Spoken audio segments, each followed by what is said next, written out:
High, কেমন আছো সবাই? আশা করি ভালো আছো। আমি আবারও চলে এসেছি নতুন আরেকটি পর্ব নিয়ে।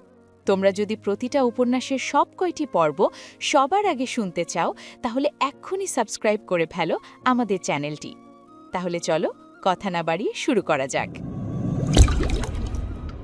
দুই বাড়িতেই ইতোমধ্যেই রটে গেছে তাদের ঝগড়ার কারণটা। বর বলেছে তার বাচ্চাকে মা তার সামনে আদর মহব্বত করছে না, আর বউ সেটা শুনে ক্ষেপে গিয়েছে। তার সন্তানকে সে আদর করছে না, এত বড় কথা তাজদার সিদ্দিকী বলতে পেরেছে। বাচ্চার বাবার প্রতি ভালোবাসা দেখাতে বড্ড কৃপণ করা শায়না মমতাজের প্রতি তাজদার সিদ্দিকীর এই অভিযোগ নিয়ে দুই পক্ষের মধ্যে পাল্টা যুক্তিতর্ক চলছে। শায়না বাপের বাড়িতেই আছে, পড়াশোনা আর বাচ্চাকে নিয়ে সে ভীষণ ব্যস্ত। বাড়িতে এত আলাপ আলোচনা চলছে, সেদিকে তার মনোযোগ নেই। ইচ্ছে করেই নিজেকে সরিয়ে সরিয়ে রেখেছে এসব থেকে। রীতিমতো বিরক্ত বোধ করছে সে। ইচ্ছে করছে মেয়েটাকে নিয়ে নিজের বাড়ি, শ্বশুরবাড়ি সব ছেড়ে ছুড়ে দূরে কোথাও পালাতে। তাজদার সিদ্দিকী আর তার সম্পর্কের সমীকরণটা কখনো সরল রৈখিকভাবে হওয়ার নয়। এভাবেই হয়তো চলবে। ওই ঘটনার পর সে নিজ থেকে ফোন করেনি, তাজদার সিদ্দিকীও না। তবে তাজদার সিদ্দিকী মেয়েকে দেখার জন্য ঠিকই ফোন করেছে। তিতলি বাবুকে দেখিয়েছিল। শায়নাকেও দেখাতে চেয়েছে ভাইয়ার আগ্রহ দেখে, কিন্তু শায়না সামনে আসেনি। তারা দুজনেই কেউ কাউকে আর কোনো অভিযোগ জানায়নি নিজেদের ব্যাপার নিয়ে, কিন্তু দুই বাড়ির লোকের ঘুম হারাম। তারা নিজেরাই তর্ক বিতর্ক করে চলেছে ব্যাপারটা নিয়ে। শায়নার এখন মনে হচ্ছে বেশি আবেগ দেখিয়ে মা দাদির সামনে কেঁদে ফেলাটা উচিত হয়নি। শাহিদা বেগম অবশ্য নিজের মেয়েকেই বকেছেন। পরের ছেলেকে কি দোষ দেবেন? বলেছেন ছেলেটা চায় তার সামনে তার মেয়েটাকে একটু আদর কর। এটাতে ভুল কি বলেছে? মা হয়ে গেছিস, এখনও এটুকু বুঝিস না? অপরদিকে রওশনারাও তাজদারকে বকাঝকা করার পর বলেছে, তোমার বাপ চাচারাও এভাবেই চিন্তাভাবনা না করে কথা বলে ঝামেলা বাড়াতে ওস্তাদ ছিল। তুমিও তাদের মতোই হয়েছ। তিনি তাজউদ্দিন সিদ্দিকীর 14 গোষ্ঠী টেনে কথা বলতে লাগলেন তাজউদ্দিন সিদ্দিকীর সামনে। তাজউদ্দিন সিদ্দিকী অবাক হয়ে বললেন, এখন আমার গোষ্ঠী কি দোষ করল বলো তো? তাজদার আর শায়না দুজনেই মায়ের বকুনি খেয়ে আপাতত চুপচাপ আছে। তাদের মুখ থেকে আর কিচ্ছু শোনা না গেলে দেখে দুই বাড়ির লোকজন একটু শান্ত হয়েছে। তাসনুভা বাড়ি ফিরলে বাবুকে নিয়ে যায়, ঘণ্টাখানেক ওই বাড়িতে রাখে, তারপর কান্নাকাটি করলে আবারও নিয়ে আসে। তিতলি কিছুক্ষণ পরপর ওই বাড়িতে আসা যাওয়া করছে। শায়নার সাথে একসাথে পড়ছে, আবার খাওয়া দাওয়াও ওখানেই করে ফেলছে। ও সরল মোনা, শায়না খেতে বললে ফেরায় না। ননদ ভাবি দুজনেই একসাথে প্রস্তুতি নিচ্ছে। শায়নার মন ভালো থাকে ও আশেপাশে থাকলে। বাচ্চাকেও সামলায় তিতলি। তাসনুভা আজ বাবুকে 2 ঘন্টা নিজের কাছে রেখেছে। দিয়ে যাওয়ার সময় দেখল শায়নার চুলের অবস্থা খুব বাজে। চুল না আঁচড়ে পেঁচিয়ে বেঁধে রেখেছে। বিছানায় বই খাতা খোলা। তাসনুভা তাকে ভালো করে পরখ করে বলল, তুমি কিছু হেয়ার ট্রিটমেন্ট নিতে পারো, তোমার চুল খুব রাফ হয়ে গেছে। আমি গত সপ্তাহে ক্যারাটিন ট্রিটমেন্ট নিয়েছি, ওদের সার্ভিস ভালো, ওখানে যেতে পারো। তোমার চুলে ডিপ কন্ডিশনিং, প্রোটিন ট্রিটমেন্ট নিলে ঠিক হয়ে যাবে। শায়না তিতলির দিকে তাকালো। তিতলি কলম কামড়ে ধরে কথা শুনছে চুপচাপ। বাবু ঘুম, তাই তাসনুভা বাবুকে দোলনায় রেখে চলে যাচ্ছিল। তখনই তিতলি বলল, আপু আমি রিবন্ডিং করাবো। দরকার নেই, চুলের যত্ন নাও, সুস্থ চুল দরকার সবার আগে। সবসময় আমার সাথে তুমি অবিচার করো, আমার কোনো কিছুর কেয়ার লাগবে না। না লাগবে না, তুমি ন্যাচারাল বিউটি ধরে রাখো। যত কম প্রোডাক্টস ইউজ করবে ততই বেটার। তুমিও আমার মতোই, কিন্তু তুমি তো ইউজ করো, কারণ আমাকে বাইরে যেতে হয় সব সময়। বাইরে কি পরিমাণে ধুলোবালি তোমার ধারণা আছে? তাছাড়া আমাকে মডেলিং করতে হয়, আমার স্কিনের আলাদা কেয়ার দরকার। তুমি কি বুঝবে এসবের? বাই দ্য ওয়ে, তুমি এখানে পড়ছো নাকি দুজন মিলে গল্পগুজব করছো? আমি পড়ছি, খাচ্ছি, ঘুমাচ্ছি আর বাবু সামলাচ্ছি। আর দাঁড়ালো না তাসনুভা, সোজা বেরিয়ে গেল। তিতলি একটা নির্লজ্জ মেয়ে, ওর কোনো লজ্জা নেই। সে চলে যেতেই শায়না তার সামনে বসে বলল, তুমি এত তর্কে জড়াও কেন? তিতলি হেসে বলল, তুমিও জড়াও ভাইয়ার সাথে। শায়নাও তার সাথে হাসল, গালে হাত দিয়ে বলল, এটা তো খুব স্বাভাবিক। কিভাবে স্বাভাবিক? শায়না রাগ করে বলল, বরের সাথে সব বউয়েদেরই তর্ক হয়, এটা নতুন না। তিতলি মানতে চাইল না, তাই শায়না বলল, হ্যাঁ, সমস্যা এখানেই যে আমার আর তোমার ভাইয়ার তর্কটা বেশিই হয় অন্যদের চাইতে। তিতলি বলল, আমি বাবা কোনো ঝগড়াঝাটি করব না, একদম কোলে উঠে শক্ত করে জড়িয়ে ধরে বসে থাকব। বর হচ্ছে ভালোবাসার মানুষ, ঝগড়া করার নয়। ধুত্তেরি। ভাইয়ার সাথে তুমি কথা বলবে না? তোমরা নাকি ফোন করেছ, একে অপরের মুখ দেখবে না, কথা বলবে না? তোমাকে এসব কে বলেছে? দাদুদের মুখ থেকে শুনেছি। শায়না চুপ করে রইল। তিতলি হঠাৎই চমকে ওঠার মতো প্রশ্ন করল, আচ্ছা তুমি কি ছোটবেলার ওইসবের জন্য ভাইয়ার উপর এখনও রাগান্বিত? ভাইয়া তখন তোমাদের সাথে বাজে বিহেভ করত? শায়না সাথে সাথে তার দিকে দৃষ্টি ঘুরিয়ে তাকালো। কপাল কুঁচকে বলল, কেন জিজ্ঞেস করছো? তিতলি কোকলা হাসল। এমনি, তোমাদের মধ্যে না প্রেম প্রেম ভাবটা নেই, কেমন কাঠখট্টা দুজনেই। তোমরা দুজনেই দুজনের কাছ থেকে 1000 বছর দূরে থাকতে পারবে, কিন্তু যারা আদর্শ বর্বও তারা কখনো এমনটা পারবে না। শায়না তার এই কথা সরাসরি অস্বীকার করল না, বলল, অতিরিক্ত সিরিয়াল দেখার ফল। আমি আজকাল সিরিয়াল দেখছি না, কিন্তু কার্টুন দেখছি শুধু। কথা কম, ম্যাথ শেষ করো। বলেই সে ঘর থেকে বেরিয়ে যাচ্ছিল। তিতলি বলে উঠল, তুমি নিজ থেকে ভাইয়াকে একটিবার ফোন দাও, অনেকদিন তো হয়ে গেল, এত টেনশন নিয়ে কিভাবে পরীক্ষা দেবে তুমি? আচ্ছা, তোমার কি ভাইয়ার জন্য একটুও মন পড়ে না? ভাইয়া কিন্তু তোমার সাথে কথা বলতে চায়, তুমি একটু ইঙ্গিত দিলে নিজ থেকে ফোন করবে। শায়না বলল, তোমার ভাইয়া আমার সাথে কথা বলে না, ঝগড়া করে, ফোন দিচ্ছে না, ভালোই হচ্ছে, ঝগড়াটা তো অন্তত কম হচ্ছে। তোমাদের কষ্ট হয় না কথা না বললে? আমার ক্লাসমেট ওর প্রেমিকের সাথে কথা না বলতে পারলে পাগল হয়ে যায়, আর তোমার তো বর। শায়না আর কিছু বলল না, তার সত্যিই কষ্ট হচ্ছে না, তার কিছুই ফিল হচ্ছে না, আর এখানেই তার অশান্তি, এখানেই তার যত দুশ্চিন্তা। তাজদার সিদ্দিকীর ক্ষেত্রেও কি একই? শায়না তিতলিকে নিয়ে শহরের পার্লারে গিয়েছে। Facial, deep conditioning, protein treatment, pedicure, manicure নিয়েছে। তিতলিও। খরচ শায়না দিয়েছে। তাজদার সিদ্দিকী প্রতি মাসে তার অ্যাকাউন্টে 200 পাউন্ডের মধ্যে পাঠায়। এত টাকা তার দরকার পড়ে না, কিন্তু তবুও টাকা হাতে থাকায় এখন কারো মুখ চেয়ে থাকতে হয় না। বাবুর অসুখ বিসুখ লাগলেই সে শাওনকে নিয়ে ডাক্তারের কাছে চলে যায়। ঔষধপত্র কিনতে পারে, বাবুর জন্য কিছু কিনতে হলে তা কিনে নিতে পারে। তাদের মা মেয়ের খরচাপাতি নিয়ে কাউকে ভাবতে হয় না। তাজদার সিদ্দিকীর প্রতি সে কৃতজ্ঞ। তার চোখে দেখা অসংখ্য ঘটনা আছে যেখানে স্বামীর যথেষ্ট টাকা পয়সা থাকা সত্ত্বেও বউকে 10 টাকা দেওয়ার সময়ও কৈফিয়ত চায়। আলহামদুলিল্লাহ, তার স্বামী এমন হয়নি, তাকে কারো দ্বারস্থ হওয়ার মতো সিচুয়েশনে রাখেনি। কিন্তু শায়নার মন থেকে এখনও অনেক দুশ্চিন্তা যায়নি, তাই সে অতিরিক্ত অপ্রয়োজনীয় খরচ করতে চায় না। সেদিন মাকে 1000 ভাঙতি করে দিয়েছিল, পরদিন আবার নিয়ে ফেলেছে। সে কত টাকা তার পেছনে আর বাবুর পেছনে খরচ করছে তা লিখে লিখে রাখছে। বাকি টাকা জমা থাকছে অ্যাকাউন্টে। তাজদার সিদ্দিকী যদি কোনোদিন কখনো হিসেব চেয়ে বসে, কিংবা তার পরিবার, এই ধরনের চিন্তাভাবনা মাথায় আসায় শায়নার যদিও নিজেকে ছোট মনে হচ্ছে, কিন্তু সে চাইলেও মন থেকে ভয়টাকে তাড়াতে পারছে না। তাজদার সিদ্দিকীর সব কিছুর উপর তার অধিকারের সত্যতা সম্পর্কে সে এখনও নিশ্চিন্ত নয়, কারণ স্বামীর খেয়ে পড়ে আবার পরে খোটা শুনে হজম করতে পারার শক্তি আল্লাহ তাকে দেয়নি। খোটা দিলেও তার কিছু করার থাকবে না, কিন্তু সে জানে না সেদিন তার মনের অবস্থা কী রূপ হবে। বাবুর 40 দিন পার হতেই শায়না শ্বশুর বাড়িতে চলে এসেছিল। কদিন পরই শুরু হলো তার পরীক্ষা।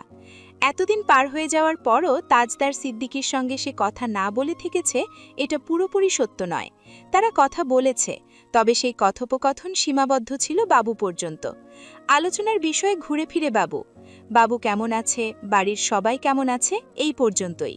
ছোট ছোট সংলাপ, সংযত, নিঃশক্ত। তাজদার সিদ্দিকীর কথায় আগের সেই রসবোধ, রসিকতার ছোঁয়া পাওয়া গেল না। সম্বোধনেও পরিবর্তন, শুধুই শায়না। মমতাজ শব্দটা সে ভুলেও মুখে আনে না। কথার ধরন হয় ঠিক এমন। শায়না, আমি মাগরিবের পর ফোন দিলে একটু রিসিভ করতে হবে। কিছুক্ষণ পর ফোন দিচ্ছি। বাবুকে ভিডিও কলে দেখতে চাই। বাবু কি ঘুম? বাবু জেগে? বাবু খেয়েছে? বাবুর এই প্রবলেম সলভ, ওই প্রবলেম সলভ, এইটুকুনি। স্বামী স্ত্রীর একান্ত কোনো মিষ্টি কথা, কোনো অন্তরঙ্গতা এই কথোপকথনের ভিড়ে আর জায়গা পায়নি। অবশ্য শায়না এর বাইরে আর কোনো কিছু ভেবে দেখেনি। এমনই তো হয়, বাচ্চা হওয়ার পর স্বামী স্ত্রীর আবার আলাদা সময় কিসের? অন্তত যে স্বামী স্ত্রীর সম্পর্ক তাজদার সিদ্দিকী আর শায়না মমতাজের মতো অমীমাংসিত। পরীক্ষা শুরু হতেই শায়নাকে শাহিদা বেগম আবারও বাড়িতে নিয়ে এসেছেন। পরীক্ষা চলাকালীন শায়নার তিরিক্ষি মেজাজটা আবারও খেয়াল করলেন শাহিদা বেগম। কিছু বললেই চেঁচামেচি করে দরজা বন্ধ করে মেয়েটাকে নিয়ে বসে থাকে। আশেপাশের লোকজন বলল, কেউ তাবিজ করেছে কিনা দেখে গিয়ে, নইলে বিয়ের আগে এই মেয়ের চেঁচামেচি তো দূর, গলার আওয়াজও পর্যন্ত শুনিনি। পরীক্ষা দিতে যাওয়ার সময় এক একটা ঝামেলা বাঁধিয়ে তারপর বিরক্ত মুখে ঘর থেকে বের হয়। শাহিদা বেগম নিজেই যার নাতনিকে নিয়ে মেয়ের পরীক্ষা সেন্টারে। কি যে কষ্ট দুধের বাচ্চা সামলানো, ভয়ে বলতে পারেন না আর কিসের পড়ালেখা। এই পড়ালেখার জন্যই তো জামাইয়ের জন্য এত মনোমালিন্য হয়েছিল এক সময়, তাই ভয়ে কিছু বলেন না। মেয়েটা কেমন যেন হয়ে গেছে ইদানিং। ভালো কথা বললেও তেলে বেগুনে জ্বলে ওঠে। সায়না আধ ঘন্টা পর পর হল থেকে বেরিয়ে এসে বাবুকে খাইয়ে যায়। মেয়ের কান্না শুনলেই পরীক্ষার খাতায় ওর কলম আর চলে না। খাইয়ে আসার পরও যখন কাঁদে, তার উপর প্রশ্ন হয় কঠিন, তখন তার ইচ্ছে করে হাত পা ছেড়ে বসে কাঁদতে। এই তার কষ্টের কথা কে শুনবে মন দিয়ে? এত একা লাগে তখন নিজেকে। নিজেকে এত একা কখনো মনে হয়নি তার। এখন মনে হয় সে একা। তার মতো একা আর কেউ নেই এই পৃথিবীতে। তখন পরীক্ষার একটা বাকি ছিল। তাজদার সিদ্দিকী বাবুর সাথে কথা বলার জন্য তাসনোভাকে দিয়ে একটা বাটন ফোন কিনে পাঠিয়েছে এই বাড়িতে। ছোট্ট পাতলা একটা মোবাইল সেট, যাতে সেটাকে হাত দিয়ে ধরতে পারে। অ্যান্ড্রয়েড ফোন ভারী হয়, সে হাত দিয়ে ধরতে চাইলেও পারবে না। ওই ছোট্ট বাটন ফোনটা বাবুর কানের পাশে রাখলেই সে সেখান থেকে বাবার কণ্ঠ শুনতে পায়। এত ছোট্ট একটা মেয়ে, দূরদেশী একটা মানুষ যার কোলে সে জন্মের পর একবারও উঠেনি, যে তাকে এখনও স্পর্শ করতে পারেনি, তার কণ্ঠে আম্মু ডাক শুনলেই সে চোখ বড় বড় করে তাকায়, হাত পা নাড়া থামিয়ে দিয়ে সিলিংয়ের দিকে চেয়ে থাকে। সায়নার এত কান্না পায় তখন, চিৎকার করে কান্না করতে ইচ্ছে করে। এর কারণ কি? কারণ অনেক খুঁজেছে সে। কারণ হিসেবে সে যা খুঁজে পেয়েছে তা ছিল ছোট্ট বাচ্চা মেয়েটাকে সে হিংসে করছিল। মেয়ের সাথে কথা বলা শেষ করে তাজদার সিদ্দিকী সায়নাকে ফোন দেয়। এখন একটা নিয়ম হয়েছে, অফিসে যাওয়ার আগে একবার, ঘুমাতে যাওয়ার আগে একবার সে সায়নার ফোনে কল দেয়। পরীক্ষা কেমন চলছে, শরীর কেমন, তারপর নীরবতা, নয়তো কথা বলার অজুহাত খোঁজা। সায়না তখন নিজ থেকেই ফোন রেখে দেয়। মা, দাদিমা কেউ কিছু বোঝাতে এলেই সে চিৎকার করে ওঠে, ওই লোকের হয়ে যে কথা বলবে তাকে খুন করব, শয়তানের দল সবকটা। সাবরিনা শাহিদা বেগম আর দাদিমাকে বকে, কিছু একটা তো হয়েছে ওর, ওকেই সমাধান করতে দিন, আপনারা ওকে আর জ্বালাবেন না। শাওনও এখন তার সাথে হিসেব করে কথা বলে।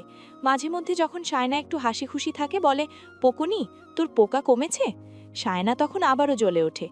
আফসার সাহেব তো মেয়ের সামনেই আসেন না, নাতনিকে কোলে নেন আড়ালে, কখন না জানি বলে বসে, তোমাদের জন্য আমার জীবনটা শেষ হয়ে গেল। আনিস মায়ের মুখ থেকে রোজ সব শোনে। সেদিন খেতে বসে সে আর চোখে ছোট বোনটার দিকে তাকালো। ওর কি হলো আবার? ওকে তো বিয়ের আগে একবারও অশান্ত, রাগী, বদমেজাজি মনে হয়নি। সায়না সেটা টের পেয়েছে। তার নিজেরও লজ্জা লাগছিল সবার এমন চাহনি দেখে। সবাই তাকে কি ভাবছে কে জানে। সে নিজেকে ভালো রাখার চেষ্টা করছে। মেয়েটার সাথে তিতলি, তৌসিফ, শাওনকে নিয়ে ঘুরতে বেরিয়ে যাচ্ছে, ফাস্ট ফুড খাচ্ছে, দোলনায় চড়ছে, পার্কে যাচ্ছে, শুধু নিজেকে ভালো রাখার জন্য। কারণ মেয়েটার জন্য তাকে ভালো থাকতে হবে। কিন্তু সেদিন আচমকা বাবুর পাতলা পায়খানা হলো। তা দেখে রসনারা বললেন সে ফাস্ট ফুড খেয়েছে তাই এমন হয়েছে। শাহিদা বেগমের নীরবতা রসনারা অভিযোগকে সমর্থন জানালো।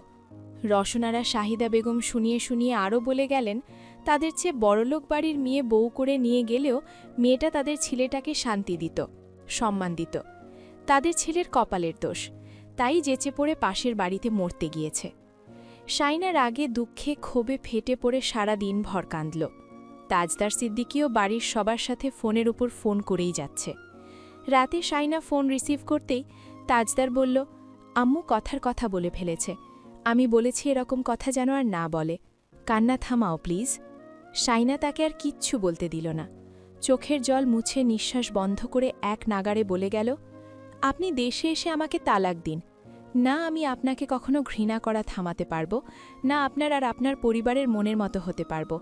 আমি এইসব নিয়ে বাঁচতে পারবো না। দেশে এসে যত জলদি পারেন আমাকে মুক্তি দিন। এই সম্পর্কে আমার দম বন্ধ লাগছে।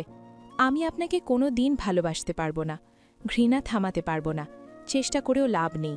দয়া করে আমার কথাটা শুনুন প্লিজ। তোমার শরীর খারাপ মমতাজ। সায়না তার কথা শুনে কান্নায় ভেঙে পড়ল। ফালতু কথা বলে কথা ঘোরাবেন না, আমি একদম সুস্থ। আমি আপনাকে ঘৃণা করি। আপনি দূরে কোথাও চলে যান আমার জীবন থেকে। ভীষণ থেতো লাগছে আপনাকে। আমি এই সম্পর্ক চাই না, একটু বোঝার চেষ্টা করুন। আপনাকে আমি ভাবতেই পারি না, আপনাকে আমি ভাবতে চাই না। আপনাকে এমনকি আপনার কোনো কিচ্ছু আমি আমার আশেপাশে চাই না। আপনার নামটা পর্যন্ত আমি শুনতে চাই না। এবার বুঝে নিন ঘৃণার পরিমাণ কতটুকু, আর আমি আপনার কাছে কেন থাকতে চাই না। তাজদার আর কিচ্ছু বলল না। সায়না তাকে থামিয়ে দিল। দেশে এসে সব সমাধান করে দিয়ে যান, কোনো সান্ত্বনা শুনতে চাই না। তাজদার বলল, ভিডিও কলে আসো একবার প্লিজ। সায়না, না, দেশে আসুন, বাকি কথা তখন। একবার আসো, শুধু একবার, আচ্ছা শেষবার প্লিজ। সায়না ফোন রেখে দিল। ভোলা ভালা চেহারাটা দেখিয়ে তাকে আবারও ফাঁসাবে, সে আর ভাসবে না। বাবু ঘুম থেকে জেগে উঠেছে, মায়ের কোল না পেয়ে কাঁদছে। শাইনা তার দিকে চেয়ে রইল। শাহিদা বেগম এসে দেখল মা মেয়ে একসাথেই কাঁদছে। শাইনার বোনেরা বেড়াতে এসেছে। শাইনাকে বলছে কিছুদিন তাদের সাথে বেড়াতে যেতে। শাইনা তা শুনে হ্যাঁ না কিছু বলল না। শাহিদা বেগম বললেন, ওকে এখন কিচ্ছু বলিস না, ওর যা ইচ্ছে তাই তাই করুক, কেউ কিচ্ছু বলিস না। বেলা গড়াতেই বাবুকে গোসল করিয়ে দিলেন শাহিদা বেগম। বেশি পানি দিয়ে ফেলছিল মাথার ওপর। শাইনা এসে বাবুকে কোলে নিয়ে গা মুছিয়ে দিতে দিতে বলল, এত পানি দিলেও বাঁচবে আম্মা? না পারলে কেন করতে যাও? আমি তো বলেছি কিছুক্ষণ পর আমি ওকে গোসল করিয়ে দেব, ঠান্ডা লেগে গেলে তখন আবার বলো দোষ আমার। বলেই মেয়েকে তোয়ালেতে জড়িয়ে সে ভেতরে চলে গেল। শাহিদা বেগম তার যাওয়ার পথে চেয়ে বললেন, বেলা পড়ে যাচ্ছে আর সে নাকি কখন বাচ্চাটাকে গোসল করাবে। আজকের পর থেকে তোর মেয়ের কোনো কাজ আমি করব না, তুই করবি সব। বেশি করছি বলে মাথায় উঠে যাচ্ছে। যা না শ্বশুর বাড়িতে চলে যা, বিয়ে দিয়েও আপদ নামেনি, কাজও করব, হম্বিতম্বিও সইব, পুরা কপাল আমার। সাবরিনা বলল, আম্মা এসব কি বলছেন? শর্মিলা বলে উঠল, পাশের বাড়িতে মেয়ে বিয়ে দিয়েছ মেয়েকে দেখভাল করতে পারবে বলে, এখন এত বেজার হচ্ছ কেন? হব না, জামাইটা ফোন করলে ফোন ধরে না, বলে কিনা দেশে এলে কথা বলবে। এসব শুনে ওর শ্বশুর শাশুড়ি রেগে গেছে, বলছে ছেলেটা দেশে গেছে ৬-৭ মাস হয়নি, আবার নাকি দেশে আসার কথা বলছে। টাকা পয়সা একটাও থাকবে না এই মেয়ের জন্য, মাসে মাসে টাকা পাঠাচ্ছে, সেগুলো বাপের বাড়িতে বসে বসে খাচ্ছে। তোর বোন বুকে হাত দিয়ে বলতে পারবে এই সংসারে ওর কাছ থেকে একটা টাকাও আমি খরচ করেছি? আমার ছেলেরা যা খাওয়াচ্ছে তাই খাচ্ছি, তাদের বোনকেও তাই খাওয়াচ্ছে। ওর কাছ থেকে সেদিন ৫০০ টাকা ধার নিলাম, পরদিনই খুঁজে নিয়ে নিল। এত কথা সইব কেন ওই শ্বশুরের মুখে? তুমি বড় আম্মাকে বলো তো পারো নাই ওর টাকা তোমরা নাও না? ওরা বিশ্বাস করবে কেন? তোর বোন তো কিপটার কিপটা, জামাইয়ের টাকা একটাও বাড়তি কোথাও খরচ করে না, বলে আমাকে হিসেব দিতে হবে। কেন করে না সেটা তো বুঝতেই পারছো। বড় আম্মা এরপরেও এমন কিছু বললে মুখের উপর বলে দেবে ও তোমার সংসারে ১ টাকাও বাজার খরচ দেয় না, তাজদার সিদ্দিকির টাকা তার বউ বাচ্চার ঔষধের পেছনেই খরচ হচ্ছে। শাহিদা বেগম বলল, আমি ওই ছেলেকে আর কিছু বলতে পারবো না, লজ্জায় আমার মাথা কাটা যাচ্ছে। কত করে বলছে আপনাদের মেয়েকে বোঝান, আমি ওকে কোনো মতেই বোঝাতে পারি না। ছেলেটা ওখানে চাকরি করবে নাকি ওকে নিয়ে টেনশনে থাকবে? ছেলেটাকে আরও কি বলেছে আল্লাহ মালুম। ওই মেয়ে কখন এত বজ্জাত হলো আমি তো বুঝলাম না। সাবরিন এতক্ষণ চুপচাপ কাপড় মেলে দিচ্ছিল পুকুর পাড়ের রশিতে, সে এবার মুখ খুলল, বলল, তোমাদের ছোট জামাইয়ের কিন্তু পয়সার অভাব নেই আম্মা, ২ মাস অন্তর দেশে আসার তাওফিক দিয়েছে আল্লাহ, তোমার মেয়েও সেটা জানে, তাই বলতেছে দেশে আসার জন্য। ওকে ধমকে কিছু হবে না, অনেক তো ধমকেছ, কাজ হলো? তুমি বড় আম্মার কথা কানে নিও না। বড় আম্মা আর বড় আব্বা চাইছে ছেলের ২টো পয়সা জমুক, ব্যাংক ব্যালেন্স ভরুক, ওরা চাইবেই ছেলে যাতে বউয়ের কথাই দেশে না আসে। শারমিলা বলল, কথাটা ঠিক, বিয়ের পর তো ৫ মাস গেল হাসপাতালে, ওদের সংসার হলো কই? রায়হান ভাই বিয়ের ২ বছর বউ নিয়ে ঢাকায় ওদের ফ্ল্যাটে ছিল, বড় আম্মা ছোটটাকে একদম নিজের কাছে বেঁধে রাখছে। তোর বোনকে বিদেশ নিয়ে যেতে চায়নি? ও তখন যায়নি কেন? কেন যায়নি সেটা তুমি জানো না? সমাধানের কথা না বলে উল্টাপাল্টা কথা বললে কোনো কিছু সমাধান হবে আম্মা? শাহিদা বেগম আর কিছু বললেন না। দুপুরে খেয়ে দিয়ে শাহিদা বেগম একটু ভাত ঘুম দিচ্ছিলেন, তখনই সুদূর লন্ডন থেকে ফোন এলো। শাহিদা নাম্বার চিনিয়ে দিয়েছিল, নাম্বারটা দেখে বুক ধরফর করে উঠল। হ্যালো, ওয়ালাইকুম আসসালাম। জি বাবা, শুনছি, বলো। তাজদার জানতে চাইল শাইনা কোথায়, বাবু কোথায়, উনাকে সন্তোষজনক কিছু বলেছে কিনা। শাহিদা বেগম বললেন, মা মেয়ে এখন ঘুম, ও আমাকে এখনো কিছু বলেনি বাবা, আমি তোমাকে কি বলবো বুঝতে পারছি না, ওর রোগ আমি ধরতে পারছি না। ও এমন মেয়ে তো ছিল না, কোনোদিন আমার হ্যাঁর উপরে না বলেনি, পাতে যা দিতাম তাই খেয়ে উঠে যেত, ওর বাপ ভাই যেটা পছন্দ করে আনতো ওটাই পড়তো, এত নখরামি ছকরামি কখনো করেনি ও। তাজদার গম্ভীর হয়ে সব শুনে বলল, আচ্ছা, ও যখন যেতে চাইছে না তখন যাওয়ার দরকার নেই, আমি আম্মুকে বুঝিয়ে বলবো। বাবুকে একটু দেখে রাখবেন, ওর মেন্টাল কন্ডিশন ঠিক নেই এখন, আমি দেখছি কিছু ব্যবস্থা করতে পারি কিনা। শাহিদা বেগম সংকোচের সাথে থেমে থেমে জানতে চাইলেন, তো বাবা, তোমার ফোন আর একবারও ধরেনি? ধরেছে, রিসিভ করে বাবুর সাথে কথা বলতে দিয়েছে। তুমি একটু চেষ্টা করো বাবা, তোমার আম্মা আব্বার মাথা গরম, তারা তো পরের মেয়ের সবটা বুঝবেন না। আমি আর কি বলবো, নিজের মেয়েকে নিজেই তো বুঝতে পারছি না। এখন আমি মারধর করলেই তো? আপনাকে কিছু করতে হবে না, এখন যা ইচ্ছে তাই করুক, বাইরে যেতে চাইলে বাধা দিয়েন না, আমি দেখছি বাকিটা, কিছু একটা তো করতেই হবে। কিছুদিন ওখানে থাকুক। আচ্ছা, ওখানে আপনাদের সমস্যা হচ্ছে না তো? না না বাবা, কি বলছো? সমস্যা হবে কেন? মেয়ে নাতনি দুটোই তো আমাদের। একটা কথা জানার ছিল। কি কথা বাবা? তোমার বাবুর খরচাপাতিও দিচ্ছে? হ্যাঁ হ্যাঁ দিচ্ছে, আমাদের কিছু করতে হচ্ছে না। একটু থেমেই সে শাহিদা বেগমকে আবারও জিজ্ঞেস করল, বাজার খরচ দেয় না? যদিও বাজার খরচ দেয়ার কথাটা সে সায়নাকে নিজ থেকে বলেনি, সে কিছু মনে করবে ভেবে।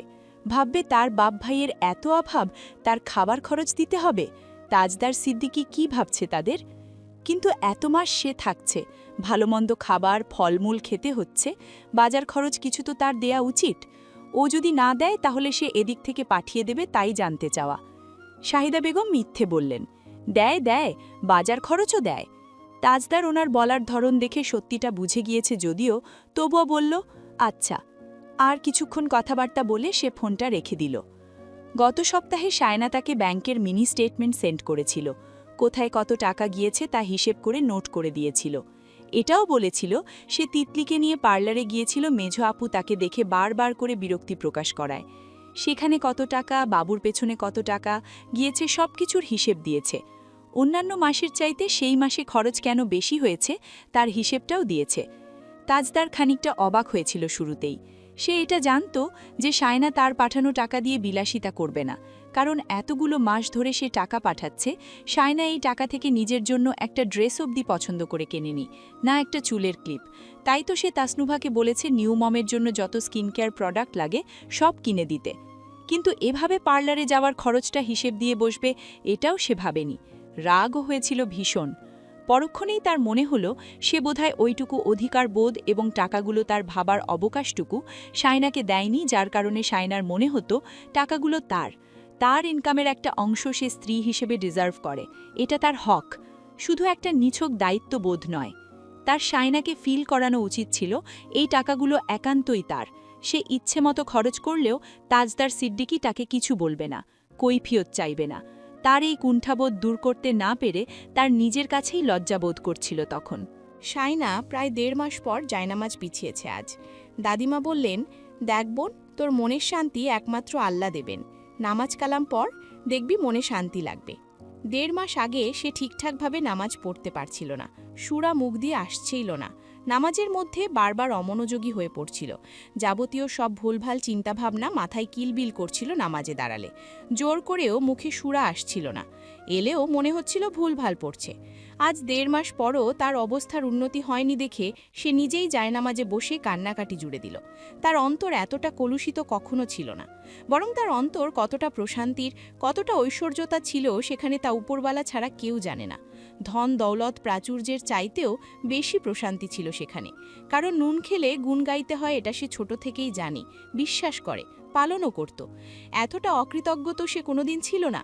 কারো কাছ থেকে যত্ন আত্মি, ভালোবাসা, মমতা, আস্থা, নিঃস্বার্থ সঙ্গ পাওয়ার পর তাকে খালি হাতে ফিরিয়ে দেওয়ার যে অপরাধ বোধ তাকে ভেতর থেকে গিলে খাচ্ছে, সেই দুঃখেই সে আজ সম্পূর্ণ বিধ্বস্ত। সে নিজেকে ফিরে পেতে চায়, যার অন্তরে দয়া, মায়া, ভালোবাসার কোনো শূন্যতা কোনো দিনই ছিল না। নিজের কাছে সে নিজেই মরিয়া হয়ে ফিরতে চায়। যদিও সে জানে হারিয়ে যাওয়া মানুষকে খুঁজে পাওয়া যত কঠিন, নিজের হারিয়ে যাওয়া সত্তাকে ফিরিয়ে আনা তার থেকেও কঠিন, তবুও সে ফিরতে চায়। বিয়ের আগে যে সুন্দর সংসারের স্বপ্নে সে বিভোর থাকত, সেই স্বপ্নের সংসার সাজানোর জন্য সে অন্তর থেকে সমস্ত প্রতিশোধ পরায়ণতা, ক্ষোভ, বিদ্বেষ ও রাগ দূর করতে চায়। যে অন্তর কলুষিত, ভালোবাসা সেখানে দ্বিধাগ্রস্ত। যে অন্তর কলুষিত মুক্ত, মায়া মহব্বত সেখানে স্বাধীন। বিছানায় বসে মেয়ের গায়ে বেবি পাউডার মেখে সায়না তার গায়ে নাক ডুবিয়ে দিয়ে শ্বাস টানল। এই গ্রানটা তার এত প্রিয়, ইচ্ছে করে সারাদিন ডুবে থাকতে। সে তুলতুলে গায়ে অসংখ্য চুমু খেয়ে তারপর কপালে গালে আদর করে একটা ফটুয়া পরিয়ে দিল। তারপর শাওনকে ডাক দিল, ভাইয়া, আমার ময়নাকে একটু বাইরে নিয়ে যাও, তিতলিকে পেলে ওর কোলে দিয়ে দিও। ময়না একটু ঘুরবে, তাই না মা? হাত পা নেড়ে সে মায়ের কথাকে সমর্থন জানালো। হঠাৎই সায়নার খেয়াল হলে তিতলি তেমন আসছে না কয়েকদিন ধরে। হ্যাঁ, অনেক কম এসেছে। পরশু এসেছিল, বাবুকে নিয়ে সোজা চলে গিয়েছিল। কাল এসেছিল, রান্নাঘর থেকে বাবুকে নিয়ে চলে গিয়েছিল। তার সাথে কোনো রকম কথা বলেনি, দেখাও করেনি। আগের মতো বসে গল্প সল্প করে না। হুট করে ওর কি হলো? হাত পা একসাথে নেড়ে তাজনাহা তখন খেলছে। শাওন এসে বলল, তোর ময়না আমার শার্ট ভিজিয়ে দিলে মুশকিলে পড়ব, মেঝোর কাছ থেকে নিয়েছি শার্টটা, কিছু হলেই আমাকে পিটিয়ে ডালিম গাছের সাথে ঝুলিয়ে দেবে। শাইনা বলল, আমার মেয়েকে অপমান করবে না, ও যখন তখন কোল ভিজায় না, না মা? মেয়ে হাসছে দেখে শাইনা বলল, দেখো দেখো কেমন করে হাসছে। শাওনের কোলে দিয়ে দিল সে। শাওন তাকে নিয়ে যেতে যেতে বলল, মামা বড় হয়ে যা দ্রুত, মামুর জন্য বউ খোঁজা লাগবে, বুঝলি? আরে ভাই, এই মেয়ে কি বুঝে এত হাসে? তাজনাহাকে পাড়াপড়শি সবাই আদর করে, সে এই কোল ওই কোলে ঘুরে বেড়ায় সারাদিন। খিদে পেলে তখন কাঁদে। সবাই বলাবলি করে তাজের মেয়েটা মিশুক হবে, সবার কোলেই থাকে। শাওন তাকে ঘুরে বেড়ালো অনেকক্ষণ, আসরের পরপর এনে দিল। শাইনা তখন আসরের নামাজটা সবে মাত্র পড়ে উঠেছে। শাওনের ডাকে দরজার কাছাকাছি গেল, বাবুকে কোলে নিয়ে বুকের সাথে জড়িয়ে মাথায় টুপটাপ কয়েকটা চুমু খেয়ে বলল, অনেক বেড়ানো হয়েছে, এবার আমার আম্মা খাবে, খুব খিদে পেয়েছে। প্যাম্পাস কি ভিজেছে? দেখি দেখি। না, ভিজেনি।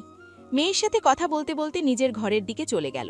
দরজা বন্ধ করে তাজনাহাকে খাওয়াচ্ছিল, ঠিক তখনই ঘরের বাইরে শাহিদা বেগম, আফসার সাহেব, আশরাফ দুলাভাই সবার গলার আওয়াজ শোনা যাচ্ছে।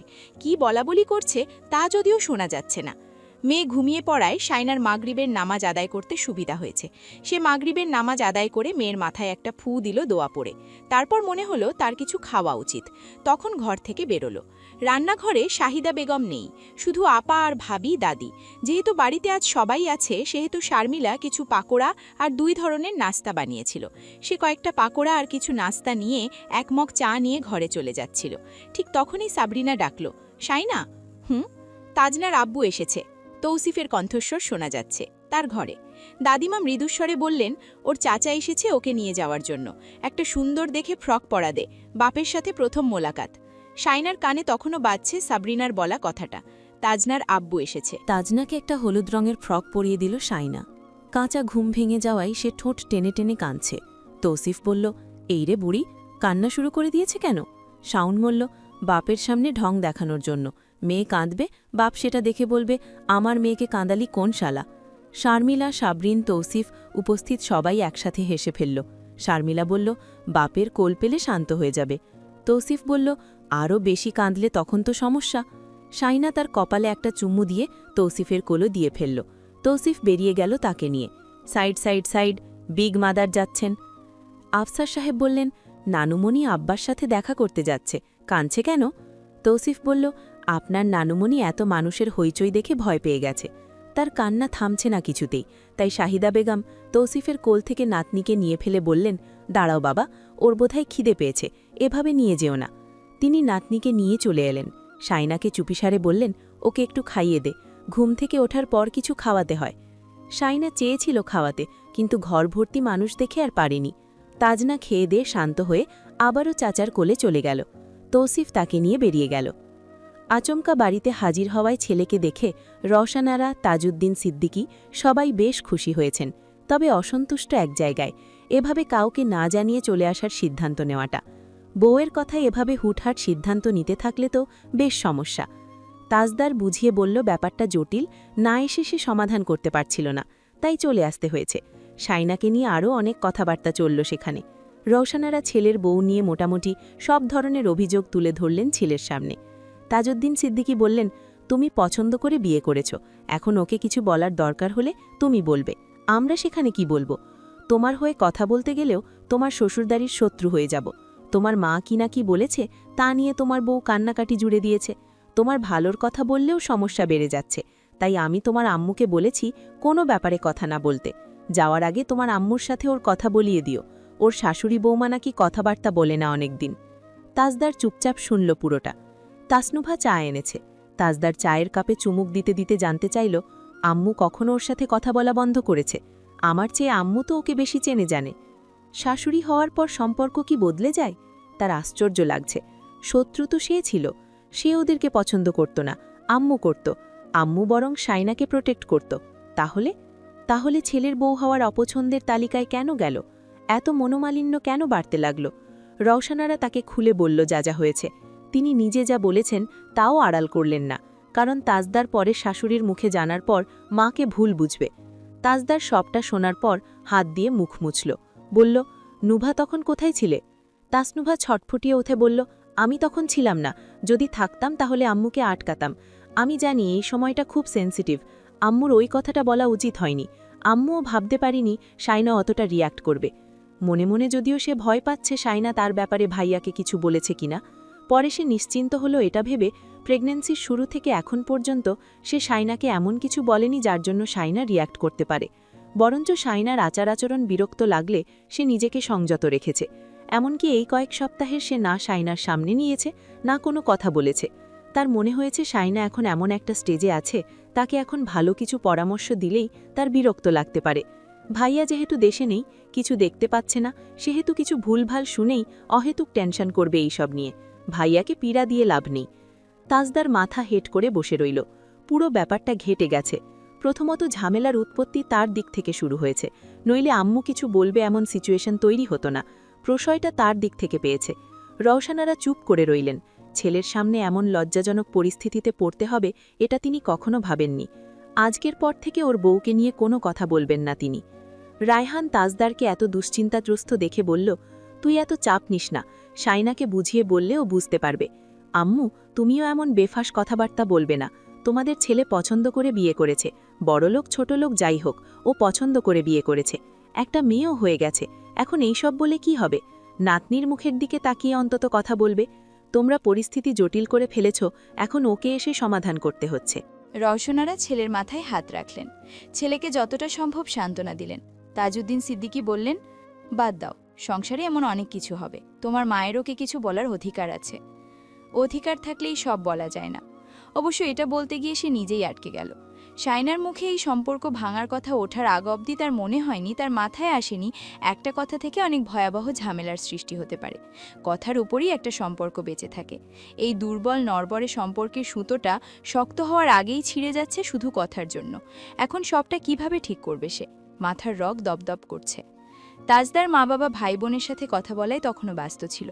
ঠিক সেই মুহূর্তে হৈ হৈ করে তৌসিফ ঢুকল বাবুকে নিয়ে। ফিসফিস করে হুঁশিয়ারি দিল, আনিস ভাই আর শাওনরা আসছে, ফালতু বকা বন্ধ করো সবাই। বাপ জ্যাঠাকে একচোট বকে দিল সে। তাজদার দাঁড়িয়ে পড়ল। এতক্ষণের গুমোট পরিবেশ মুহূর্তেই পাল্টে গেল বাবুর আগমনে। সে হাত বাড়িয়ে দিল। তৌসিফ তার কোলে তুলে দিতে দিতে তিতলি আর তাসনুভাকে বলল, ফুল নিয়ে আয়। ঝিমলি ফুল নিয়ে এলো। তাজদারের কোলে বাবুকে দিতেই উপর থেকে ফুল ঝরে পড়তে লাগলো বাবা মেয়ের মাথার ওপর। তাজদারের ঠোঁটে হাসি ফুটল। নিজের অংশ, নিজের অস্তিত্ব, নিজের রক্ত। কপালে প্রথম পিতৃস্পর্শ রাখল সে। তারপর কপালে গালে অবিরত ছোট্ট ছোট্ট চুমুতে ভরিয়ে দিল। নিজের মাথা দিয়ে মেয়ের মুখের ওপর ছাদ হয়ে দাঁড়ালো যাতে মুখে ফুলের পাপড়ি না পড়ে। আনিস তিতলিকে উদ্দেশ্য করে বলল, হয়েছে, আর ফুল ছিটানোর দরকার নেই, বাবুর চোখে পড়বে। তাসনোবা হাতের মুঠোয় থাকা ফুলের পাপড়িগুলো তার মুখের ওপর ছুঁড়ে মেরে হনহনিয়ে চলে গেল। সব কিছুতে ওনার নাক গলাতে হয়। আনিস চুল থেকে পাপড়ি ঝেড়ে দুলাভাইদের সাথে গিয়ে বসল। শাইনার বড় দুলাভাই বলল, বেআইন হুট করে রেগে গেল কেন? আনিস শোনেনি এমন ভাব ধরল, বলল, ওর আমাদের বাড়িতে যাওয়ার দরকার ছিল। কেকটা কাটুক। আনিস আর শাইনার দুলাভাইদের সাথে তাজদারের মোলাকাত আসার সাথে সাথে হয়েছে। কিছুক্ষণ আগে কেক আর মিষ্টি সন্দেশের পার্সেলটা রিসিভ করতে গিয়েছিল আনিস। তাজদার বিকেলে তাকে জানিয়েছিল সে এয়ারপোর্টে নামবে কিছুক্ষণ পর। কথাটা শোনার পরে আনিস স্তব্ধ হয়ে গিয়েছিল। সে ভাবতেও পারেনি তাজ তাকে সত্যি সত্যি বলছে। তাজদার নিজেই মিষ্টি সন্দেশ কেক অর্ডার দিয়ে রেখেছিল। আনিসকে বলেছে রিসিভ করে নিতে। সেগুলো রিসিভ করে নিয়ে এসেছে আনিস। রওশনারা মধু নিয়ে এলেন ছোট্ট একটা পেয়ালায় করে। তাজদারকে বলল, আঙ্গুলে করে নিয়ে একটু খাইয়ে দাও। তাসনুভা বলল, হাত স্যানিটাইজ করতে হবে আগে। তাজদার তার কথা মতো হাত ধুয়ে এলো। তারপর তাসনুভা তার কোলে এনে দিল বাবুকে। আঙুলের মাথায় হালকা মধু নিয়ে বাবুর ঠোঁটের ফাঁকে রাখল সে। নরম তরম ঠোঁট দিয়ে বাবার আঙুল কামড়ে ধরল সে। তাজদার হঠাৎই হেসে ফেলল। আঙুল খেয়ে ফেলবেন নাকি? হেসেছে সে। রওশন এবার একটু নিশ্চিন্ত হলেন। বুকের ওপর এতক্ষণ একটা পাথর চাপা ছিল তার দুশ্চিন্তাগ্রস্ত চেহারা দেখে। মেয়েকে নিয়ে কেক কাটল তাজদার। মেয়ের হাতটা কেকের একপাশে ডুবিয়ে হাত থেকে চেটেপুটে কেক খেল। বাবু তখনই গলগল করে দুধসাদা বমি করে দিল বাবার বুকে। সবাই একসাথে হেসে উঠল। সেরেছে। আনিস হঠাৎই বলল, বড় আম্মা, আম্মা ওখানে আয়োজন শুরু করে দিয়েছে। তাজ আজকে দুলাভাইদের সাথে আমাদের ওখানে খাবে। রায়হান ভাই, তৌসিফ আর বড় আব্বারাও, সবাই। তাসনুভা বলল, মোটেও না, আজকে সবাই আমাদের এখানে খাবে। আমার ভাইয়া নিজের বাড়িতে আগে খাবে, তারপর শ্বশুর বাড়িতে। আনিস বলল, বলে লাভ নেই, আম্মা অলরেডি আয়োজন শুরু করে দিয়েছে। তাসনুভার রাগে ফুঁসছিল। রায়হান বলল, তুমি কাল তোমার রান্না খাওয়াবে সবাইকে, আজ ওদের বাড়িতে যেহেতু আয়োজন হয়ে গেছে। তাসনুভা রাগ করে চলে গেল সেখান থেকে। সেখানকার পুরো দৃশ্যপট ভিডিও করেছিল শাওন। ভিডিও শেষে সে শাইনার হোয়াটসঅ্যাপে পাঠিয়ে দিয়ে বলল, দেখ, এখানে ঈদ লেগে গেছে। শাইনা বাবুর কাপড় চোপড়, কাঁথা, কম্বল ভাঁজ করছিল। আম্মা শুকিয়ে এনে দিয়েছে। ভাঁজ করা হয়নি, ঘরটা গোছগাছ করতে হবে, এলোমেলো হয়ে আছে। তখনই শাওনের ভিডিওটা এলো। ভিডিওটা চালু করে সে কাজ করতে লাগলো। ব্লু রঙা শার্ট পরনে তাজদার সিদ্দিকির কোলে হলুদ ফ্রক পরা একটা ফুল জলজল করছে, যেটাকে তাজদার সিদ্দিকি সব ভুলে পরম মমতায় অজস্র আদরে ভরিয়ে দিচ্ছে। ভিডিওটা বারবার শেষ হয়ে আবার শুরু হতে লাগলো। তবুও শায়নার তৃষ্ণা মিটল না। শায়নার নাকি একজন মায়ের, যে তার সন্তানকে পিতৃস্পর্শ পেতে দেখে সন্তুষ্ট হচ্ছিল? বুকটা ভরে যাচ্ছিল একটা অদ্ভুত অচেনা সুখে। হয়তো তাজদার সিদ্দিকী সুদূর লন্ডন থেকে এই দৃশ্যটা দেখতে পায়নি বলে মনোকষ্টে তাকে ওই কথাটা বলে ফেলেছিল। তাজদার হঠাৎ দেশে ফেরার সিদ্ধান্ত নিয়েছিল, তাই তেমন কিছু কেনাকাটা করতে পারেনি। তবে হরেক রকমের চকলেট এনেছে। বাবুর মা আর বাড়ির ছোট সদস্য তিতলি তাসপিনের জন্য অল্প স্বল্প কেনাকাটা করেছে। সাথে আনিসকে দিয়ে কেক মিষ্টি কিনে আনিয়েছে। যদিও বাবুর জন্মের পর পুরো পাড়ায় মিষ্টি বিলানো হয়েছিল। অনেকে মুখ মুচড়েছিল এই বলে, মেয়েই তো হয়েছে, মিষ্টি বিলানোর কি দরকার। কিন্তু তাজদারের কথা মতো ঘরের সদস্য সংখ্যা অনুযায়ী মিষ্টি বিলিয়েছিল তৌসিফ আর শাওন মিলে। শ্বশুরবাড়ির জন্য যা যা এনেছে তা ইতোমধ্যে পাঠিয়ে দিয়েছে শ্বশুরবাড়িতে। তিতলির গলার আওয়াজ শোনা যাচ্ছে। শায়না তার গলা শুনে ঘর থেকে বের হলো। শারমিলা এসে বলল, ফকিরনির মতো এটা কি ওড়না পরেছিস, যা কাপড়টা পাল্টা। এটা রঙে এমন, গত সপ্তাহে নামিয়েছি পরের জন্য। তাও পাল্টা, রঙিন কিছু পর। এটা কোন দিকে খাড়ো পাপা? এত কথা বলিস কেন, যেটা বলছি সেটা কর। শায়না আবারও ঘরে চলে গেল। আলমিরার ভাঁজ থেকে নতুন একটা কাপড় নামালো। এটা তার মামা শ্বশুর দিয়েছিল বাবু হওয়ার পরে। সেলাই করার পর একবারও সে পরেনি। বেবি পিঙ্ক, নীল আর সোনালি রঙের ওপর পুরো ড্রেসটা দারুণ সুন্দর। কটনের ওপর এমব্রয়ডারি কাজ করা। সেটা পরে বের হতেই দাদিমা সরু চোখে তার দিকে তাকালো। শায়না বলল, এভাবে তাকাচ্ছ কেন? লাল টকটকে কিছু পরতে পারোস না? শায়নার কিছু বলতে ইচ্ছে করল, কিন্তু সে নিজেকে সংযত করল, কারণ সে কিছু বললেই দাদিমা এমন কিছু তাকে বলবে যেটা সে সহ্য করতে পারবে না, চিৎকার দিতে ইচ্ছে করবে। শারমিলা এসে বলল, এটা ঠিক আছে, মুখে কিছু মাখ, মুখটা কেমন করে রেখেছিস, এ তো শুকনো কেন? আপা বেশি কথা বলো তোমরা, বাবু কাঁদছে, নিয়ে আসো। বাবুর কান্নার শব্দ আরও গাঢ় হচ্ছে। আম্মা বাবুকে নিয়ে আসো, কাঁদছে। শাহিদা বেগম বললেন, কাঁদুক, ওর বাপের কোলেই কাঁদছে। আনিস ভেতরে ঢুকে এলো, বলল, আম্মা শাওনকে বাজারে পাঠাচ্ছি, কিছু লাগলে বলো, ও নিয়ে আসবে। ভাবি ফ্রুটস আছে কিনা দেখো। সাবরিনা এসে বলল, আপেল শেষ হয়ে গেছে, আর হ্যাঁ মিষ্টি দই লাগবে, আর কিছু লাগবে না। শাহিদা বেগম এসে বললেন, আইসক্রিমের কথা বলবা না? ও হ্যাঁ, আইসক্রিম আছে অল্প, আরও লাগবে, ভ্যানিলা ফ্লেভারেরটা আনতে বলেন। শাওন এসে আনিসের হাত থেকে টাকা নিয়ে বাজারের উদ্দেশ্যে রওনা দিল। আশরাফ এসে বলল, আম্মা আব্বা কোথায়? তাজ এসেছে। সাবরিনা? জি, আসছি। শাহিদা বেগম শাশুড়ি আর পুত্রবধূকে নিয়ে বসার ঘরে গেলেন। পর্দার আড়ালে দাঁড়িয়ে সাবরিনা সালাম দিয়ে বলল, সবাইকে চমকে দিয়েছেন ভাইয়া? তাজ অল্প করে হাসল মেয়েকে সামলাতে সামলাতে। হ্যাঁ, কেমন আছেন? আছি আলহামদুলিল্লাহ, ভালো। বুড়ি কাঁদছে কেন? নিশ্চয়ই কোনো অসুবিধা হচ্ছে, এত ভারী ফ্রকটা পরানোর দরকার ছিল না। আচ্ছা, আমি একটা পাতলা গেঞ্জি নিয়ে আসি। শায়না? জি। শায়নার সারা বসার ঘর অবধি চলে এলো, তাজদার সিদ্দিকিরও কানে। সাবরিনা যেতে যেতে বলল, বাবুর জন্য একটা পাতলা গেঞ্জি দাও।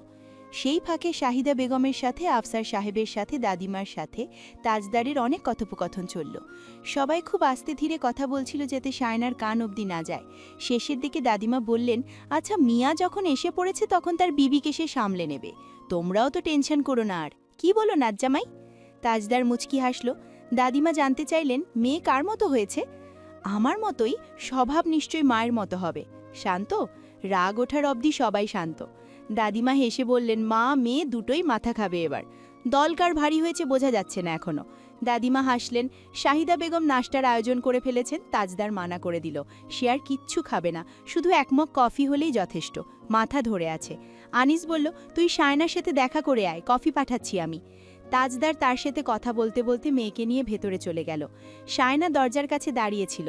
আনিসের সাথে সাথে কথা বলতে বলতে তাজদার দরজার কাছটায় তাকানো মাত্রই শায়নার সাথে চোখাচোখি হয়ে গেল, এক মুহূর্তের জন্য। অথচ মনে হলো কি যেন লণ্ডভণ্ড হয়ে গেল। সে সৌজন্যে তার খাতিরে সালাম দিল। তাজদার খুব আলতো স্বরে সালামের জবাব দিয়ে ড্রেসটা তার দিকে বাড়িয়ে দিয়ে বলল, একটা পাতলা গেঞ্জি পরিয়ে দাও, এটাতে ওর অসুবিধা হচ্ছে। শায়না বাবুকে তার কোল থেকে নিয়ে নিল। আনিস বলল, আচ্ছা তোরা কথা বল, আমি কফি পাঠাচ্ছি। এখন দরকার নেই, পরে। আনিস রান্নাঘরের দিকে চলে গেল। শায়না ঘরে ঢুকল। বাবু মায়ের কোল পেয়ে শান্ত হয়ে গেছে। শায়না তাকে বিছানায় শুইয়ে একটা পাতলা টি শার্ট পরিয়ে দিয়ে নাকে নাক ঘষে আদর করল।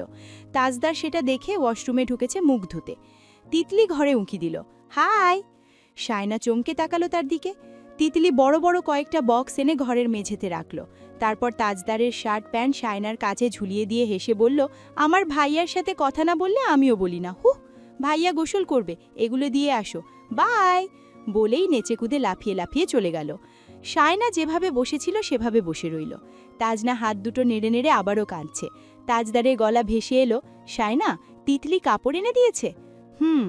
সে ওয়াশরুমের দরজা খুলে একটা হাত বাড়িয়ে দিল। শায়না তার বাড়িয়ে দেওয়া হাত দেখে নতুন তোয়ালে বের করে ওয়াশরুমের সামনে গিয়ে কাপড় চোপড় বাড়িয়ে দিল। তারপর মেয়ের কাছে চলে এলো। ঘরের আলো নিভিয়ে দিয়ে মেয়েকে বুকে টেনে পিঠে হাত বুলিয়ে দিতে লাগলো। তাজনা খেতে খেতে থেমে গিয়ে আবার মায়ের মুখের দিকে তাকালো। শায়না তার কাণ্ড দেখে হেসে মাথায় আদর করে পিঠে হাত বুলিয়ে দিতে দিতে বলল, ঘুমান। কিছুক্ষণ পর ডিম লাইটটা জ্বলে উঠল। শায়না চোখ মেলে আয়নার দিকে তাকাতেই দেখল তাজদার সিদ্দিকী তোয়ালে দিয়ে মাথা মুছতে মুছতে তাদের দিকে তাকাচ্ছে। তাজদার হঠাৎই আয়নার দিকে তাকিয়েছে মনে হতেই সে চোখ বন্ধ করে শুয়ে রইল। মা মেয়ের নড়াচড়া নেই দেখে সে দরজা বন্ধ করে একবার উকি দিল। বোঝা যাচ্ছে না কিছু। সে আরেকটু ভালো করে উকি দিল, কিন্তু মা মেয়ের নড়াচড়া পাওয়া গেল না। সে ধীরে ধীরে পাশে শুয়ে শায়নাকে ডিঙিয়ে তাজনাকে দেখার চেষ্টা করল। চোখ বন্ধ। মায়ের বুকের উষ্ণতায় মুখ গুজে দুগ্ধ পান করছে নির্বিকার, নিশ্চিন্ত, অপার্থিব শান্তিতে। তাজদারের মনে হলো তার জীবনে দেখা সব সুন্দর দৃশ্যকে ছাপিয়ে গেছে এই মুহূর্তটি। এমন সুন্দর দৃশ্য সে আর কখনো দেখেনি। শায়না এতক্ষণ ঘুমের ভান ধরে থাকলেও আর চুপ থাকতে পারল না।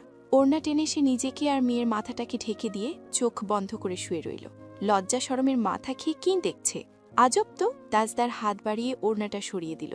তারপর শায়নার মাথায় ধীরে ধীরে ঠোঁটের স্পর্শ রাখল। শায়নার শরীরটা অজান্তেই কেঁপে উঠল। নিঃশ্বাস ভারী হচ্ছে। অনেকটা ফোপানির মতো শ্বাস টানল সে। ঠিক উঠে যাওয়ার সময় গালে এসে ঠোঁট চেপে দিল তাজদারের ঠোঁটজোড়া। ক্ষণিকের জন্য পৃথিবীর সব শব্দ তখন হারিয়ে গেছে বলে মনে হলো। তাজদারের ঠোঁটজোড়া, মুখটা তার গালে চেপে বসে রইল। এতেই সব শক্তি ক্ষয়? এটাই তার দিকে প্রশ্ন ছুড়ে দেয়নি। আর কতবার কতভাবে তুমি বুকের সাথে লেপ্টে থাকা শিশুটিকে, গালের সাথে লেগে থাকা স্পর্শটুকুকে, তাজদার সিদ্দিকীকে অস্বীকার করবে? তাজদার ফিসফিস করে জানতে চাইল, আমাকে দেখে তুমি খুশি হওনি? জবাব না দিয়ে নিজেকে সামলে নিয়ে শোয়া থেকে উঠে গেল শায়না। তাজদার নিঃশব্দে বিছানার কিনারায় নামল। শায়না ঠিক দরজা খুলতেই হঠাৎ এক ঝটকায় তাজদার তার হাত শক্তভাবে আঁকড়ে ধরে নিজের দিকে টেনে নিয়ে তাকে চারপাশ থেকে জড়িয়ে ফেলল। আর কোনোভাবেই পালানোর রাস্তা রাখল না, পালাতে দিল না। শায়না অবাক চোখে তার মুখের দিকে তাকালো চোখ তুলে। তাজদার একটা নিঃশ্বাস ফেলে নিস্তেজ কণ্ঠে বলল, আমার সাথে মুখোমুখি দাঁড়িয়ে কথা বলো। যা ফোনে বলেছিলে তা সামনাসামনি বলো। আমার দিকে তাকাও। আমি গত 2 রাত ঘুমাতে পারিনি। আমি জানি না আমি কি পেয়েছি জীবনে, কিন্তু এটুকু বুঝতে পারছি আমি খুব বড় কিছু হারাতে যাচ্ছি। তোমার সব অভিযোগ আমাকে খুলে বলো। কিন্তু শায়না ধীরে ধীরে বলল, কিছুক্ষণ আগেই মেসেজ এসেছে, কাবিনের টাকা নিশ্চয়ই। থ্যাঙ্কস। ভাবিনি এত তাড়াতাড়ি দিয়ে দেবেন। আবারও একটা ভুল ধারণা। তাকে কে বলেছে এই বাচ্চা মেয়েটিকে বিয়ে করতে? তাজদার তাকে ধীরে ধীরে ছেড়ে দিয়ে বলল, কাবিনের টাকা দেওয়ার উদ্দেশ্য অন্য। তুমি আমার দিকে তাকাও। শায়না তাকালো না। তাজদার হতাশ কণ্ঠে বলল, তুমি কেন কাঁদছো শায়না? আমি আপনার জন্য নিশ্চয়ই কাঁদছি না। কাঁদব না। কাঁদছি নিজের জন্য। ভবিষ্যতেও যদি কাঁদি নিজের জন্য কাঁদব, নিজের ভাগ্য দোষে, কর্মদোষে। তাজদার তার দিকে এক দৃষ্টিতে চেয়ে রইল। কিছুক্ষণ পর প্রশ্ন করল, আমার জন্য তুমি কখনোই কাঁদোনি? সরাসরি জবাব শায়নার, না। আমি শুনেছি আমার অ্যাক্সিডেন্টের খবর শুনে তুমি কেঁদেছিলে। হ্যাঁ, স্বাভাবিক। ভেবেছিলাম আপনি। তাজদার তাকে বাকিটা বলতে না দিয়ে বলল, মরে যাব? শায়না অপকটে বলল, হ্যাঁ। তাজদার জিভ দিয়ে ঠোঁট ভিজিয়ে বলল, এখন তুমি আমাকে ছেড়ে থাকতে চাও? হ্যাঁ। তাজদার হালকা ঝুঁকে তার মুখের দিকে চেয়ে বলল, তখন আমি খুব বাঁচব? শায়না কথাটা শুনে তার দিকে চোখ তুলে তাকালো। তাজদার তার হাত ধরতে যেতেই শায়না হাত সরিয়ে ফেলে পিছিয়ে গিয়ে কাঁপা স্বরে ধরা গলায় বলল, I have no emotions for you. Okay, no means not ordinary. You have extraordinary feelings for me. মিথ্যে। তাজদার জোরপূর্বক হালকা হাসার চেষ্টা করল। এটাই সত্যি। তুমি আমাকে ভালো না বেসে নিজেকে বিজয়ী ভাবার এক অদ্ভুত যুদ্ধে নেমেছিলে। এখন যখন বুঝতে পারছো হারছো, তখনই কষ্টটা তোমার গলায় এসে আটকে যাচ্ছে। শায়না চলে যেতে চাইলে তাজদার বলল, পালিয়ে পালিয়ে কতদিন থাকবে মমতাজ? শায়না থেমে গিয়ে তার দিকে তাকালো। এই লোকটা কেন এসেছে আজকে? তাকে মেরে ফেলতে? তাজদার ঠোঁটের কোনায় হালকা বিদ্রুপাত্মক হাসি টেনে বলল, ছোট থেকে যাকে ঘৃণা করে এসেছ তার ঘর করতে হচ্ছে এটা তোমার একটা হার। সবচেয়ে বড় হার তার বাচ্চার মা হয়েছ, তার চেয়েও বড় হার তার জন্য তোমার মন পড়ছে। অস্বীকার করবে? সায়না চোখের জলে গাল ভিজে যাচ্ছে। তাজদার তার গালের একপাশে আলতোভাবে নিজের হাত রাখল। সায়না তার চোখের দিকে তাকালো। হাতের এই স্পর্শটুকু অল্প, কিন্তু তার ভেতরটা জ্বলে পুড়ে যাচ্ছে। তাজদার তার ডান গালে আঙুল বুলিয়ে ভেজা গাল মুছে দিতে দিতে বলল, বাহ্যিক সৌন্দর্যে মুগ্ধ হয়ে তোমাকে বিয়ে করেছি এ কথা সত্য, তাই মাঝে মাঝে আমার নিজের মনেই সন্দেহ হতো কখনো তোমার প্রতি বিরক্তি এসে পড়ে কিনা, কিন্তু আজ আমি নিজের প্রতি সন্তুষ্ট। I love all your faults, mistakes, overthinking, insecurities, imperfections, stubbornness, moods, anxieties, everything that makes you you. Saina তার চোখের দিকে চেয়েই রইল। তার বাম চোখ থেকে এক ফোঁটা জল গড়ালো সাথে সাথে। ভেজা গালটা সাথে সাথে মুছে দিতে দিতে তাজদার বলল, আমি পারফেক্ট নই, আমি শত চেষ্টা করলেও তোমার মতো হতে পারবো না। তবে তুমি হাজারটা অভিযোগ জমাও, আমি অভিযোগের ভার না নিতে পেরে একদিন হয়তো তোমার মন মতো হয়ে উঠব। সেই একদিনটা মৃত্যুর আগ অবধি যে কোনো একদিন আসবেই। কিন্তু প্লিজ আমাকে ছেড়ে যাওয়ার কথা বলো না। আমাকে ছেড়ে তুমি কোথায় যাবে? তার চেয়ে বড় কথা, আমি কোথায় যাব? আমার দিকে একটু ভালো করে তাকাও। সায়না তাকালো, চোখ মুখ ফুলে উঠেছে। তাজদার দুহাত তার দুগালের পাশে রাখতেই সায়না ফুপিয়ে উঠে আবারও চেপে গেল। তাজদার বলল, আমি লোকটা ভীষণ খারাপ না, তোমাকে খুব কষ্ট দিই, বিনিময়ে তুমিও আমাকে কষ্ট দাও, কিন্তু পালাতে চাইছো কেন? পালিয়ে গেলে আমাকে মুক্তি দেওয়া হয়ে গেল না? তুমি আমাকে মুক্তি দেবে কেন? এই যা, আমি তোমাকে আবারও জোরাজুরি করছি। তোমার আমার সম্পর্কটাই অমন, যাই করি না কেন সবটাই দোষের। সায়না দাঁড়িয়ে রইল, তার চোখ থেকে নীরবে জল গড়াচ্ছে। তাজদার তার হাত তুলে হাতের উল্টো পিঠে একটা চুমু খেয়ে বলল, আর রইল কাবিনের টাকাটা। মানুষ নিয়ম বানিয়েছে বউ দিয়ে ফেলার সময় কাবিনের টাকা দেয়ার, আমি নেয়ার সময় দিলাম। আমি তোমার কাছ থেকে তোমাকে নিয়ে নিলাম পুরো কাবিনের টাকাটা দিয়ে। রাতের খাবার দাবার সবাই মজা করে খেয়েছে। খাওয়ার সময় তাজদার জানালো তারা কাল ঢাকা চলে যাবে, ফ্ল্যাটে থাকবে যে কয়দিন আছে, তারপর সায়নাকে বাড়িতে দিয়ে চলে যাবে। তাজউদ্দিন সিদ্দিকী বলল, তোমার যা ইচ্ছে। সায়না রান্নাঘরটা সবার হাতে হাতে সামলে দিয়ে ঘরে এসে দেখল বাবা মেয়ে একই ভঙ্গিতে ঘুমোচ্ছে, পা একটা লম্বা করে আর একটু কুড়িয়ে। সে বিছানার নিচে হাঁটু মুড়ে বসে বিছানায় আলতো করে মাথা রেখে তাজদার সিদ্দিকীর দিকে চেয়ে রইল। মুখ, গাল, কপাল, ঠোঁট সব আজ এক নজরে দেখে নিল সে। এমন নির্লজ্জের মতো করে তাজদার সিদ্দিকীকে কখন দেখেছে সে? অনেকক্ষণ পর খেয়াল হলো মাথার নিচে বালিশ দেয়নি। সে ধীরে ধীরে বালিশ দিল তাজদার সিদ্দিকীর মাথার নিচে। মাথাটা আবারও পড়ে গেল বালিশ থেকে। ওখানে কি এভাবেই এলোমেলো হয়ে বালিশ ছাড়া ঘুমায়? সে বিছানায় উঠে বসল, মাথার নিচে এবার ভালোভাবে বালিশটা রাখল। কিছুক্ষণ পর মাথাটা স্বেচ্ছায় তার কোলের উপর উঠে এলো। কোমরের চারপাশ জড়িয়ে ধরে যেখানে মাতৃত্বের প্রথম দাগ বসেছে, সেই সেলাইয়ের দাগ তাজদার সিদ্দিকীর ঠোঁট জোড়া ধীরে ধীরে স্পর্শ করল। পরদিন তাজদার সায়নাকে নিয়ে ঢাকায় রওনা দিয়েছে। রাওশানারা নীরবে সম্মতি দিয়েছে। তাজদার মায়ের মন খারাপ বুঝতে পেরেছিল, তাই কথা দিয়েছে একদিন আগে সে ফিরে আসবে, বাড়ির সবার সাথে সময় কাটাবে, এমনকি তার মামার বাড়িতে গিয়েও ঘুরে আসবে। তখন রাওশানারা খুশি হয়েছিল। আকাশপথের সংক্ষিপ্ত যাত্রা শেষে তারা যখন ঢাকা শাহজালাল আন্তর্জাতিক বিমানবন্দরে নামল, তখন বিকেলের রোদেলা আকাশটা কিছুটা মলিন হয়ে এসেছে। চট্টগ্রাম থেকে বিমানে আসায় ক্লান্তি খুব একটা হয়নি, তবে সায়নার চোখ মুখে এক ধরনের মুগ্ধতা ছিল। মেঘের ওপর দিয়ে ওড়ার প্রথম অভিজ্ঞতা সে নিজের অজান্তেই বারবার তাজদারের কাছে গল্প করছিল। তাজদার চুপচাপ তার এক্সাইটমেন্ট দেখছিল, আর মনে মনে ভাবছিল ইউকে গিয়ে যখন সেখানকার দর্শনীয় স্থানগুলো সে দেখবে তখন তার উত্তেজনা কেমন হবে। যদিও এইবার সম্ভব না, তার চতুর্থ বর্ষের ফাইনাল শেষ হওয়ার পর ইনশাল্লাহ। বিমানবন্দর থেকে তাজদারের ব্যক্তিগত গাড়ি তাদের নিয়ে রওনা দিল গুলশানের উদ্দেশ্যে। যানজট ঠেলে যখন তারা গুলশানের অভিজাত সেই বাড়িতে পৌঁছালো, তখন সন্ধ্যা ঘনিয়ে এসেছে। ফ্ল্যাটের লিফট থেকে বের হয়ে তাজদার যখন চাবি দিয়ে দরজা খুলল, সায়না কিছুক্ষণ স্তব্ধ হয়ে দাঁড়িয়ে রইল। বিশাল ড্রয়িং রুম, কাচের দেওয়াল দিয়ে বাইরের শহরের আলোকসজ্জা দেখা যাচ্ছে। সাজানো গোছানো আধুনিক ঘরটি তার কাছে একদম রূপকথার মতো মনে হলো। দরজা খুলে তাজদার বলল, ওয়েলকাম সায়না মমতাজ, আপনার শাহজাহান আপনার জন্য ছোট্ট একটা রাজমহল বানিয়ে রেখেছে। সায়নার কোলে বাবু তখনও ঘুম। সে বাবুকে বুকের সাথে ধরে চারপাশে তাকালো, তারপর মৃদু স্বরে বলল, থ্যাঙ্কস, মোস্ট ওয়েলকাম। তাজদার হালকা মাথা নুয়ে তার ধন্যবাদ গ্রহণ করে ভেতরে যেতে বলল। সায়না মেয়েকে বিছানায় রেখে এসে ধীর পায়ে বারান্দায় গিয়ে দাঁড়ালো। নিচে গুলশানের ব্যস্ত রাস্তা, নামি দামি সব রেস্তোরাঁ আর মানুষের আনাগোনা।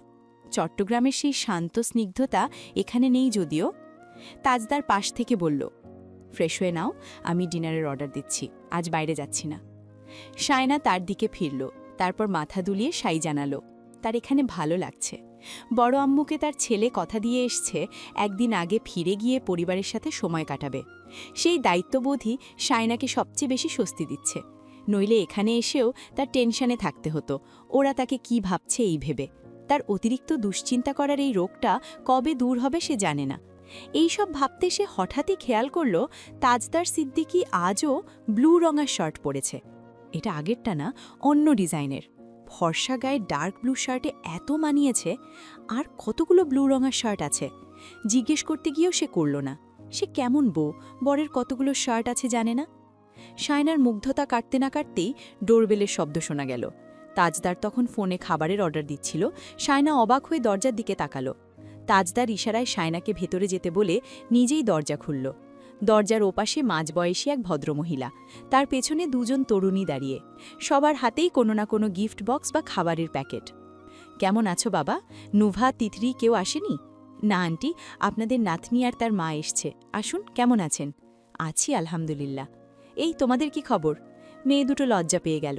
ভদ্রমহিলা বেশ আন্তরিকতার সাথে ভেতরে ঢুকলেন। নিজ থেকে গার্ডের কাছে শুনলাম তোমরা এসেছ।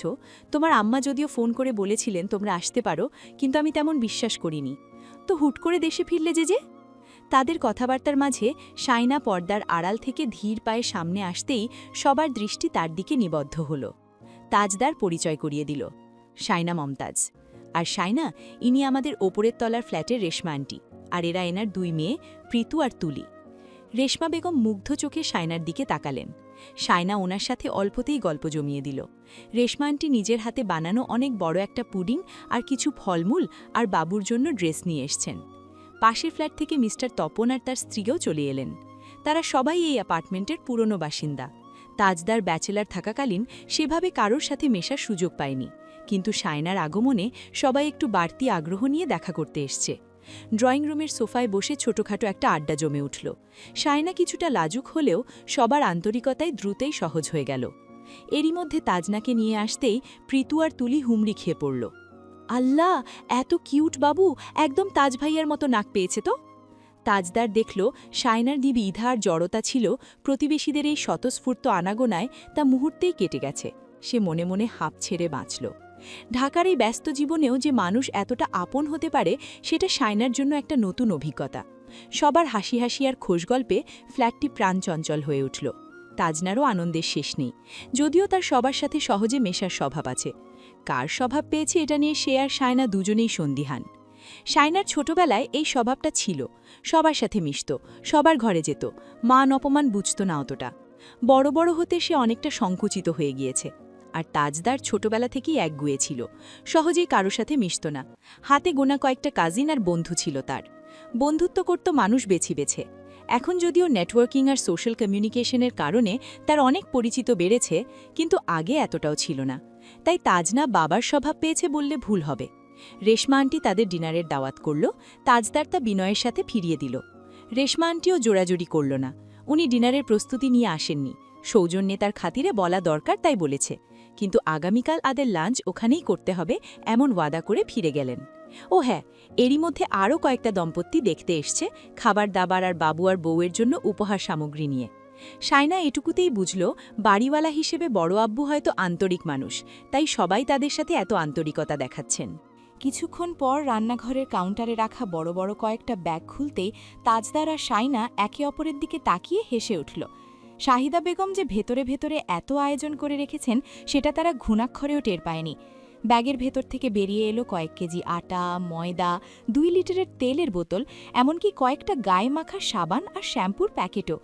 শাহিদা বেগম হয়তো ভেবেছেন জামাই বউ ঢাকায় গিয়ে হুট করে কোথায় এসব খুঁজবে, তার চেয়ে ঘর থেকে গুছিয়ে দেওয়াই ভালো।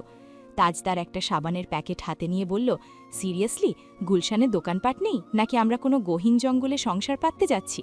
সায়না আটার প্যাকেটটা গুছিয়ে রাখতে রাখতে বলল, ভালোই হয়েছে, কাল সকালে অর্ডার করতে হবে না কিছু।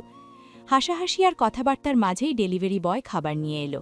বিফ বিরিয়ানি আর কাবাবের ম গন্ধে ড্রয়িং রুম ভরে উঠল। তাজদার খাবারগুলো টেবিলে সাজাতে সাজাতে বলল, লিসেন সায়না, মমতাজ আম্মা যেহেতু এত কষ্ট করে আটা পাঠিয়েছেন, কাল সকালে কিন্তু আমি গরম গরম হাতরুটি খাবো, কোনো এক্সকিউজ চলবে না। সায়না সরু চোখে তার দিকে তাকালো। আমি ঘরের সমস্ত কাজ জানি। আপনি কি মনে করেছেন আমি কাজবাজ জানি না? তাজদার ইচ্ছে করে বলল, তেমনই শুনেছি। মানে? রান্নাবান্না একটা বেসিক স্কিল, এটা আমি পারবো না আপনি ভাবলেন কি করে? আপনি ভুলে যাচ্ছেন আমি কয়েক মাসে প্রস্তুতি নিয়ে IELTS দেয়া মেয়ে। আমার স্কোর দেখে কেউ ভাবতে পারবে না আমি এত অল্প সময়ে প্রস্তুতি নিয়েছি। তাজদার তার গড়গড় করে বলা কথা মনোযোগ দিয়ে শুনে যাচ্ছে গম্ভীর হয়ে। মনে হচ্ছে এই প্রথম তার সাথে কোনো জড়তা ছাড়া, সংকোচ ছাড়া, কোনো মেকি ভাব ছাড়াই এত সাবলীলভাবে কথা বলছে শাইনা মমতাজ। শাইনা কথা বলতে বলতে তার দিকে তাকিয়ে থেমে গেল। তাজদারকে ওভাবে তাকিয়ে থাকতে দেখে সে চুপসে গেল। তাজদার তার দিকে এগোতে এগোতে ঠোঁট উল্টে বলল, মেন্টার কে ছিল? মানে? শাইনা অবাক হলো। পিছিয়ে যেতে যেতে তার বুক বরাবর হাত ঠেলে দিয়ে ঠান্ডা গলায় বলল, ঘরের মানুষের কাছে পড়ে কজন এমন স্কোর এনেছে সেটা আগে দেখান। তাজদার এক চুলো পিছু হটল না, বরং শাইনার হাতটা সুকৌশলে নিজের হাতে পেঁচিয়ে নিয়ে তাকে চট করে টেনে নিল নিজের আয়ত্তে। শাইনার শ্বাস আটকে গেল। চোখে চোখ রেখে ঠোঁটের কোণে অল্প করে আত্মবিশ্বাসী হাসি ঝুলিয়ে তাজদার বলল, মেনে নিলাম স্টুডেন্ট ভালো ছিল, ব্রিলিয়েন্ট ছিল, but remember, a brilliant student shines brighter under the right mentor. তাজদারের এই অকস্মাৎ আক্রমণে শাইনা কিছুটা হকচকিয়ে গেছে। বুকের ভেতর হৃৎপিণ্ডের ধুকপুকানিটা এক লাফে বেড়ে গেল কয়েক গুণ। সে ছাড়িয়ে নেওয়ার চেষ্টা না করে বরং স্থির দৃষ্টিতে তাকালো তাজদারের চোখের দিকে। তাজদার তার মুখের কাছে মুখ ঝুঁকিয়ে ফিসফিস করে বলল, স্কোর সবাই দেখেছে মানলাম, কিন্তু এই স্কোরের পেছনে যার রাত জাগা পরিশ্রম আর শাসন ছিল তার কথা কে বলবে? শাইনা মুখটা অন্যদিকে ঘুরিয়ে নিয়ে তাচ্ছিল্যের সুরে বলল, শাসন না শোষণ সেটা নিয়েও বিতর্ক হতে পারে। তাজদার হাতের বাঁধন আর একটু শক্ত করে ধরে নিজের দিকে শাইনাকে আরও 1 ইঞ্চি টেনে নিল। শোষণই সই, তবে এই রেজাল্টের পর রিওয়ার্ডটা কিন্তু আমার পাওনা, সেটা দিতে কিপটেমি করছেন কেন মিসেস সিদ্দিকী? শাইনার গাল দুটো মুহূর্তেই রাঙা হয়ে উঠল। সে নিজেকে সামলে নিয়ে গম্ভীর হওয়ার ভান করল। আপনার পাওনা মিটিয়ে দেব, তবে আগে হাতটা ছাড়ুন, কেউ দেখে ফেলবে। তাজদার নুচ দিয়ে বলল, এখানে কেউ নেই, এটা ভুলে যাওয়ার ভান করে লাভ হবে না। পাওনা কিভাবে মেটাবেন সেটার প্রসেস সম্পর্কে একটা ডিসকাশন চলুক খেতে খেতে। No way. তাজদার কিছু বলতে যাবে তন্মধ্যেই তাজনা কেঁদে উঠেছে। শাইনার ঠোঁটের কোণে তির্যক হাসির রেখা ফুটে উঠল। তাজদার তাকে ছেড়ে দিয়ে গুরুতর ভঙ্গিতে পাশ কাটিয়ে চলে গেল মেয়ের কাছে। শাইনা দাঁড়িয়েই রইল। উফ, জান আরেকটুর জন্য বেরিয়ে আসছিল। হঠাৎ হঠাৎ মানুষের রূপ পাল্টাতে সে কখনো দেখেনি। গিরগিটি সিদ্দিকী। শাইনা বিরিয়ানি আর কাবাবগুলো টেবিলে গুছিয়ে রাখল, কিন্তু তার মন পড়ে রইল অন্য কোথাও। ড্রয়িং রুম থেকে তাজনার খিলখিল হাসির শব্দ আসছে। একটু আগে যে বাচ্চাটা কাঁদছিল, বাবার কোলে যেতেই তার কান্না উধাও। তাজদার সিদ্দিকী বাচ্চা সামলাতে বেশ পটু, এটা শাইনা স্বীকার করতে বাধ্য। খাবার টেবিলে বসার পর তাজদার একদম স্বাভাবিক। সে আয়েশ করে বিরিয়ানি মুখে দিয়ে বলল, এই রেস্টুরেন্টের টেস্ট একদম বদলায়নি, খেয়ে দেখো। শাইনা চুপচাপ খেতে শুরু করল। তাজদার হঠাৎ বলল, কাল লাঞ্চের পর আমরা একটু বেরোবো, কিছু শপিং করা দরকার। শাইনা বলল, আমি যাব না। তাজদার খাওয়া থামিয়ে শাইনার দিকে তাকালো, তারপর গম্ভীর হয়ে খেতে লাগলো চুপচাপ। ওকে। শাইনা তার মুখের দিকে চেয়ে রইল কিছুক্ষণ, তারপর মৃদুস্বরে বলল, আচ্ছা যাব, যেতে হবে না, যাব, আমিই যাব না। শাইনার কথা বাড়ালো না, এই লোকটার সাথে তর্কে জেতা অসম্ভব। খাওয়া শেষ করে শাইনা যখন প্লেটগুলো সরাচ্ছিল, তাজদার পাশ দিয়ে যাওয়ার সময় ফিসফিস করে বলে গেল, আমি কাল এখানে পড়ে পড়ে ঘুমাবো, কোথাও যাচ্ছি না। বলেই গটগট পায়ে হেঁটে ভেতরে চলে গেল। শাইনা মন খারাপ করে দাঁড়িয়ে রইল। রাতের গভীরতা বাড়ার সাথে সাথে গুলশানের বাইরের কোলাহল কিছুটা স্থিমিত হয়ে এসেছে, কিন্তু শাইনার মনের ভিতর অশান্তিটা কমছে না। তাজদার রাগ করেছে কিনা সেটা সে বুঝতে পারছে না। মানুষটা হুট করে যেমন সহজ হয়, পরক্ষণেই আবার বরফের মতো জমে যায়। শাইনা রান্নাঘর গুছিয়ে ড্রয়িং রুমে এসে দেখল তাজদার সেখানে নেই। সে ধীর পায়ে বেডরুমে ঢুকল। দেখল তাজনা বড় বিছানার ঠিক মাঝখানে দুহাত ছড়িয়ে গভীর ঘুমে আচ্ছন্ন, আর তাজদার বিছানার একপাশে হেলান দিয়ে ল্যাপটপে কি যেন টাইপ করছে। চোখে রিডিং গ্লাস, কপালে হালকা ভাঁজ। শাইনা ঘরে ঢোকা সত্ত্বেও সে একবার তাকিয়ে দেখে না। শাইনা আলমারি থেকে নিজের কাপড় বের করে ফ্রেশ হতে ওয়াশরুমে গেল। ফিরে এসে দেখল তাজদার ল্যাপটপ বন্ধ করে লাইট নিভিয়ে দিয়েছে। শুধু বেডসাইড ল্যাম্পের মৃদু নীলাভ আলোয় ঘরটা মায়াবী হয়ে আছে। তাজদার পাশ ফিরে শুয়ে আছে, মনে হলো ঘুমিয়ে পড়েছে। শাইনা বিছানার অন্য পাশে সাবধানে বসল, যাতে তাজনার ঘুম না ভেঙে যায়। কিছুক্ষণ স্তব্ধ হয়ে বসে থাকার পর সে তাজদারের পিঠের দিকে তাকিয়ে নিচু স্বরে ডাকল, শুনছেন? ওপাশ থেকে কোনো সাড়া নেই। শাইনা আবার একটু জোরে বলল, কথা বলবেন না? তাজদার এবারও নড়ল না। শাইনার খুব কান্না পেল। সে একটু এগিয়ে গিয়ে তাজদারের কাঁধে হাত রাখল। আমি তো যেতে চেয়েছি, আপনি কেন জেদ করছেন? তাজদার এবার ঝট করে ঘুরে শাইনার হাতটা ধরে শাইনাকে নিজের দিকে টেনে নিয়ে বেশ গম্ভীর গলায় বলল, আমার জেদ নাকি তোমার অবহেলা? আমি চেয়েছিলাম এই কটা দিন তোমাকে আর তাজনাকে নিয়ে একটু নিজের মতো সময় কাটাতে, আর তুমি প্রথমেই বলে দিলে যাব না। শাইনা অপরাধীর মতো মাথা নিচু করে রইল, কাঁপা গলায় বলল, সরি। সেই প্রথম সরি বলল কি? আর কখন বলেছে মনে নেই।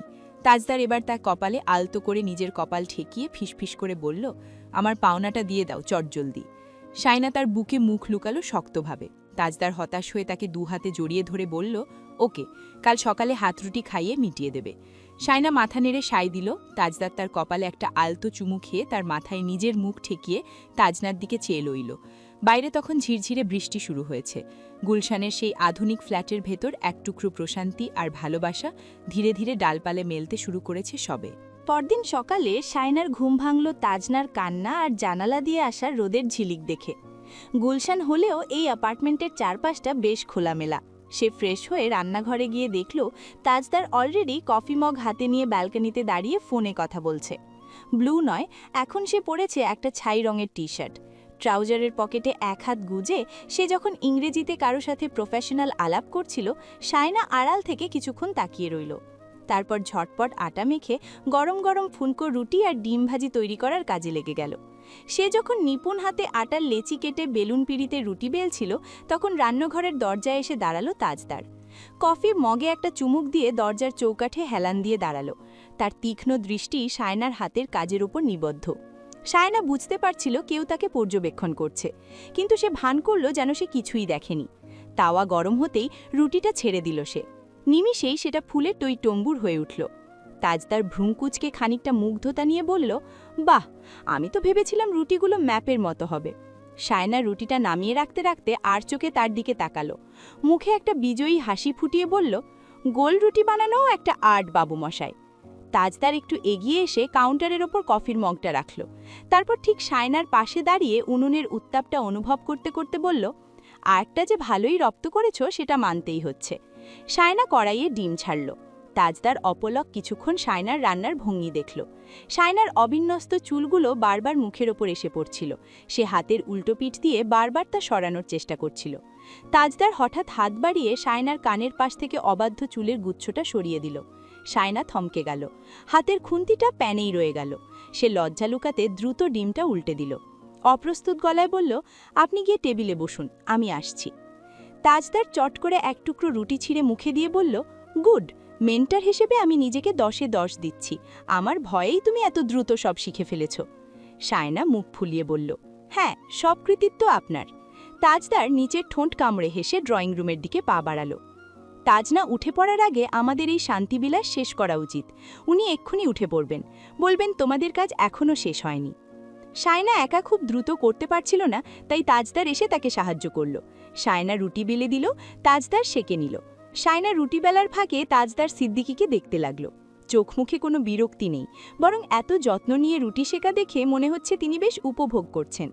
দুপুরের দিকে তারা ওপরের তলায় রেশমা আন্টির বাসায় গেল। সেখানে গিয়ে শায়না অবাক।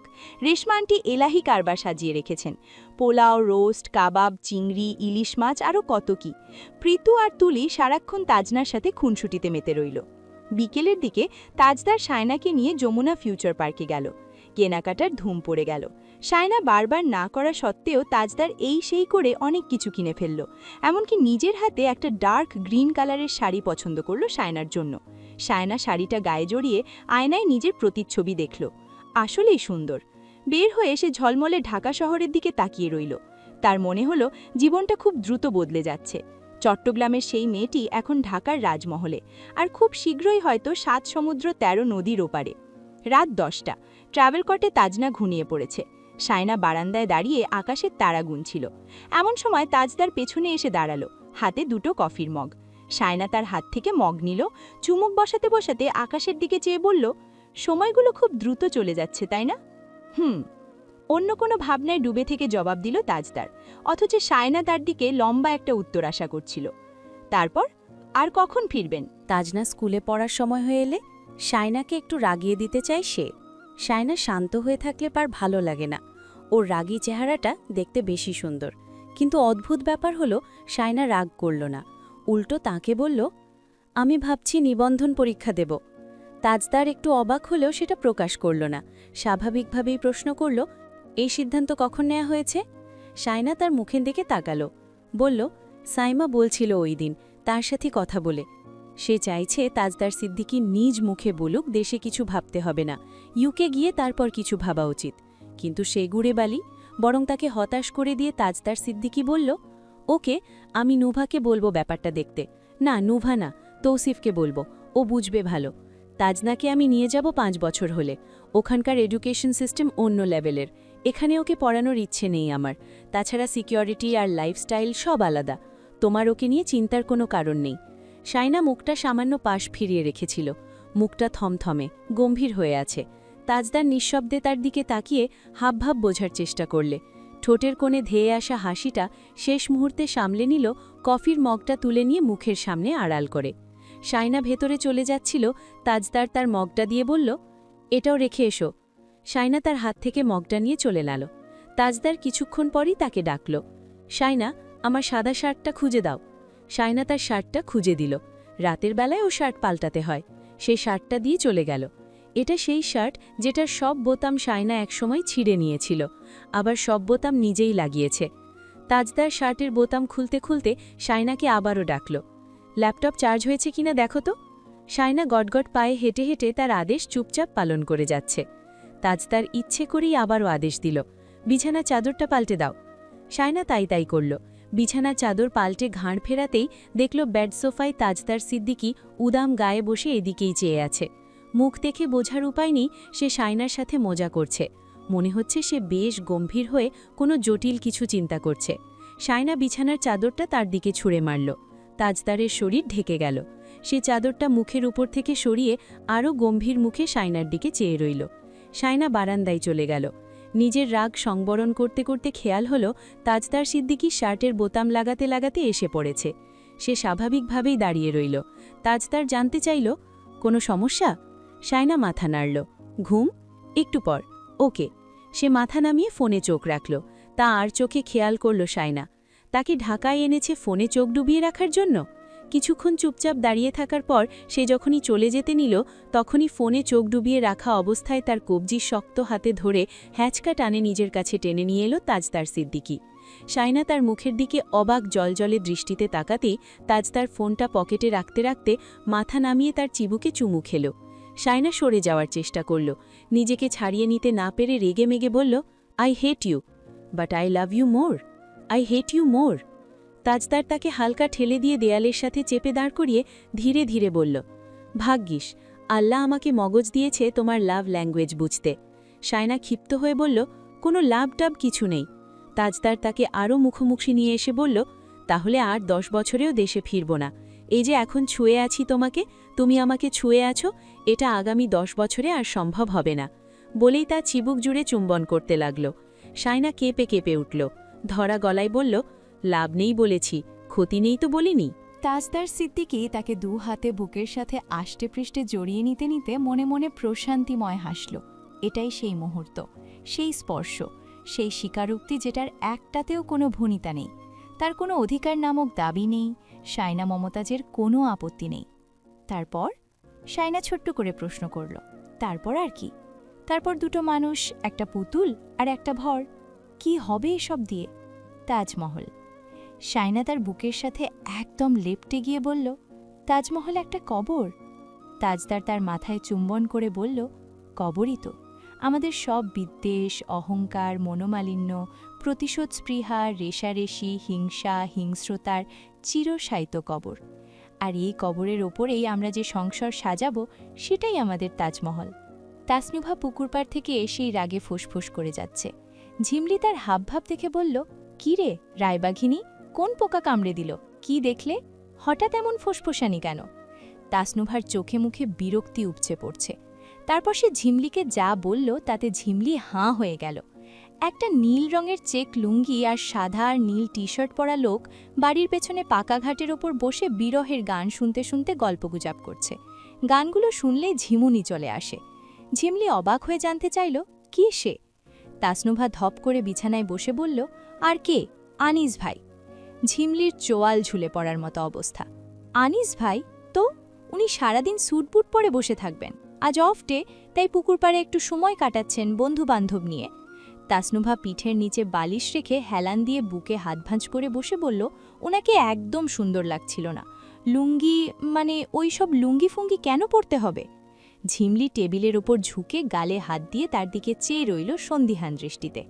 তাসনুভা তার দিকে না তাকিয়েই একনাগাড়ে বলে গেল, এই সব লুঙ্গি পরা ছেলে পেলে সে জীবনেও বিয়ে করবে না। তার জন্য পাত্র দেখার সময় যেন খোঁজ নেওয়া হয় পাত্র লুঙ্গি পরে কিনা। শাহিদা বেগম এবার একটু তাড়াহুড়ো করছেন। আনিসের বিয়েটা তিনি এবার দিয়েই ছাড়বেন। কোমর বেঁধে নেমেছেন মেয়ে দেখার জন্য। রোজ ঘটক আসছে বাড়িতে। আনিস বিরক্ত হয়ে বলে দিয়েছে সে আর বাড়িতেই আসবে না এভাবে চলতে থাকলে। শাহিদা বেগম ভয় পাননি। এই ছেলের সাথে অনেকদিন ভালো ভালোই কথা বলেছেন, এবার আর না। সে নিজেও বিয়ে করবে না, শাওনেরও কোনো গতি হতে দেবে না। আফসার সাহেব বললেন, তুমি ওকে জোড়াজোড়ি করে বিয়ে করাবে নাকি? ও তো বলছে করবে, কিন্তু এত তাড়াহুড়োর কি আছে? করবে না, বাজে কথা বলছে ওই ছেলে। ওকে আমি হাড়ে হাড়ে চিনি। আমার পেটেই তো হয়েছে, আমার ছেলেকে আমি চিনব না? আমি ওকে জোর করে বিয়েতে বসানোর আগ অবধি ও স্বেচ্ছায় বিয়ে করবে না। দিন দুয়েক পরে একজন ঘটক এলো। তাসনুভা উঠোনে এসে তার এমপ্লয়িদের সাথে কথা বলছিল। ঠিক তখনই ঘটক তার পেছনে দাঁড়িয়ে কাশলেন। ঘটকের কাশির শব্দ শুনে ঘাড় ফিরিয়ে তাকালো। ফোনে কথা বলা শেষ করে সালাম দিয়ে বলল, কাকে খুঁজছেন? আবু বাসায় নেই। আনিসুজ্জামানের বাড়ি কোনটা আম্মা? তাসনুভা আঙুল দিয়ে দেখিয়ে দিল, ওই দিকে। আপনি কি এই বাড়ির বউ নাকি? জি না, মেয়ে। বিয়া শাদী হয়নি? জি না। ঘটক বলল, আমি ওই বাড়ির ছেলের জন্য একটা মেয়ের খবর নিয়ে এসেছি। তাসনুভা কপাল কুঁচকে বলল, আনিসুজ্জামানের জন্য? জি আম্মা। তাসনুভা ঠোঁট বাঁকালো। উনি তো পটিয়ার মহানায়ক। রোজ একটা একটা ঘটক আসছে।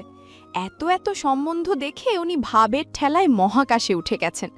নামাতে পারেন কিনা দেখুন। ঘটক বলল, ছেলে কেমন বলতে পারবেন আম্মা? কেমন মানে?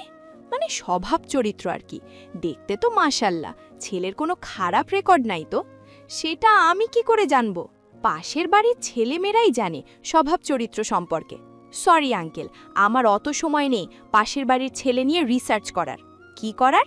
আই মিন খোঁজ খবর রাখার। তো আম্মা, আপনার বিয়ে শাদী হয়নি কেন?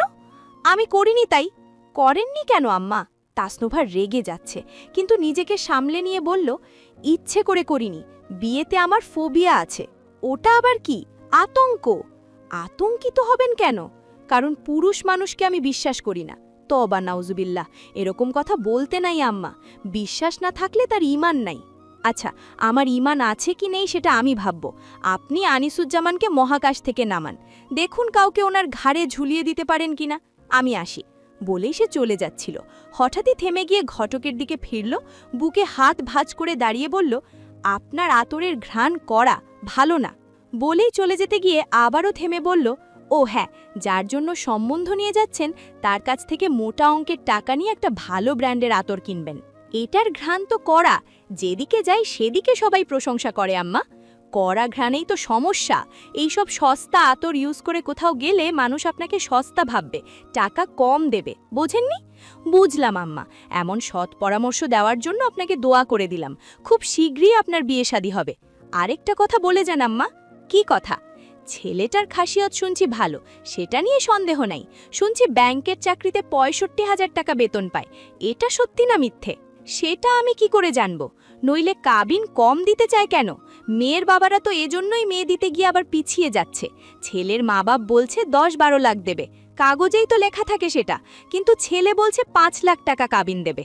তার কথা হলো সে যা বউকে দিতে পারবে না তা কাগজে লিখে লাভ কি? কিন্তু আপনি বলেন আম্মা, এত কম কাবিনে কে মেয়ে দেবে? ছেলের মা বলল বিয়ে না করার জন্য ছেলে এমন ফোন দিয়ে আসছে। এখন আমি কি করি? তাসনুভা কপাল কুঁচকে শুনে যাচ্ছে। কি আশ্চর্যের কথা, আনিস ভাই এত কিপটে, ওনার বউয়ের কপালে তো মহা দুঃখ আছে। তাসনুভা শ্রাগ করে বলল, হয়তো অন্য কারণ আছে, আপনি ভালো করে খোঁজ নিন। আসি, আসসালামু আলাইকুম। ঘটক গলা টেনে টেনে সালামের জবাব দিল। বলল, আম্মা, আপনার জন্য কোনো সম্বন্ধ আনবো নাকি? তাসনুভা যেতে যেতে বলল, জি না, আমার বিয়ের ঘটক আমি নিজেই হব। এমন বাজে আতর মাখা ঘটকের দরকার নেই। আনিসের ব্যাপারে বলতে বলতে শাহিদা বেগম কেঁদেই ফেলেন। শাইনা ফোনের ওপাশে এতক্ষণ চুপচাপ শুনছিল মায়ের সব অভিযোগ। এবার সান্ত্বনা দিয়ে বলল, আচ্ছা কেঁদো না, ভাইয়া রাজি না হলে তুমি জোড়াজোড়ি করে তো পারবে না আম্মা। সংসার তো ভাইয়া করবে, তাই না? আমার মনে হচ্ছে ভাইয়ার মেয়ের পছন্দ হচ্ছে না, মানে যে ধরনের মেয়ে চাইছে ওই ধরনের মেয়ে পাচ্ছে না। আরে না কি বলিস, এতগুলো মেয়ে দেখলাম একবারও বলেনি সুন্দর না, প্রতিবারই বলে মেয়েটা সুন্দর আছে আম্মা, ভালো লেগেছে আম্মা, কিন্তু এত কাবিনে হবে না। এত কম কাবিনে কিভাবে মানবে মেয়েরা বাবা? সেটাই তো বুঝে উঠতে পারছি না। বলছি আমি কাবিনের টাকা ধরবো যতটুকু আমার দেয়ার সামর্থ্য আছে, লম্বা পা টানতে পারবো না। শাইনা ওপাশে আবারও নীরব গড়িল। তার পাশে তাজদার বুকের উপর মেয়েকে নিয়ে ঘুমিয়ে আছে। শাইনা কথা বলতে বলতে বাবা মেয়ের দিকে তাকালো। বুক থেকে গড়িয়ে পড়ে যাবে এমনটা ভয় হচ্ছে তার, তাই কিছুক্ষণ পর পর মেয়ের পিঠে হাত রাখছে। সে বাবার খোলা বুকের উপর গাল লাগিয়ে নিশ্চিন্ত ঘুমোচ্ছে। কি বদঅভ্যাস হচ্ছে আল্লাহ মালুম। বাবা যখন থাকবে না তখন তার উপর ঝড় যাবে। আমার নাতিন কোথায়? বাপ মেয়ে ঘুম, দুপুরে খেয়ে দিয়ে একটু শুয়েছে, রাতে নাকি কোথায় দাওয়াত পেয়েছে। ময়নাকে এখন ঘুম দিচ্ছ কেন? রাতে জ্বালাবে না? জ্বালায় বাপ মেয়ে উঠে খেলনাপাতি দিয়ে খেলা করে, দিনে আরও বেশি জ্বালায়। ওখানে সবার কোলে ঘুরতে ঘুরতে অভ্যাস হয়ে গেছে, এখানে কোল না পেয়ে কাবে। আর কদিনই তো, বাড়ি চলে এলে ঠিক হয়ে যাবে। তো দুপুরে কি রেঁধেছিস? কিছু রাঁধিনি, ফ্রিজে ছিল, গরম করে খেয়ে নিয়েছি। তওবা তওবা, তুই জামাইকে বাসি তরকারি খাওয়াচ্ছিস? বাসি আবার কি, মাংস আর মাছ রেঁধে রেখেছিলাম, ওখান থেকে কিছু ভুনা করলাম আর ডাল দিয়ে খেয়ে ফেলেছি। উনি তো অল্প করে ভাত খায়, আমাকে বলল আর সবজি না রাঁধতে, দুপুরে হয়ে যাবে, রাতে রাঁধব কিছু একটা। দুলাভাইরা আসেনি? এসেছিল, ঘটকের সাথে চা নাস্তা খেয়ে আবার বেরিয়ে গেছে। তোর ভাই আমার জামাইগুলোকে পর্যন্ত শান্তি দিচ্ছে না, ওরা এত করে বোঝাচ্ছে, ও এক কথায় স্থির, বিয়েও করবে না এখন। মেয়ের বাপের কাছ থেকে নাকি একটা কানা করিও নেবে না, বেশি কাবিনও দেবে না, কোনো জোড়া গাথা আখত আগেভাগে হবে না, সোজা বিয়ে হবে, অল্প কিছু মানুষ গিয়ে বউ তুলে আনবে। এভাবে বিয়ে হয় এখন? তুই বল, এমন হাজি নওয়াজি কখন হলো এই ছেলে, আমি তো বুঝতে পারছি না।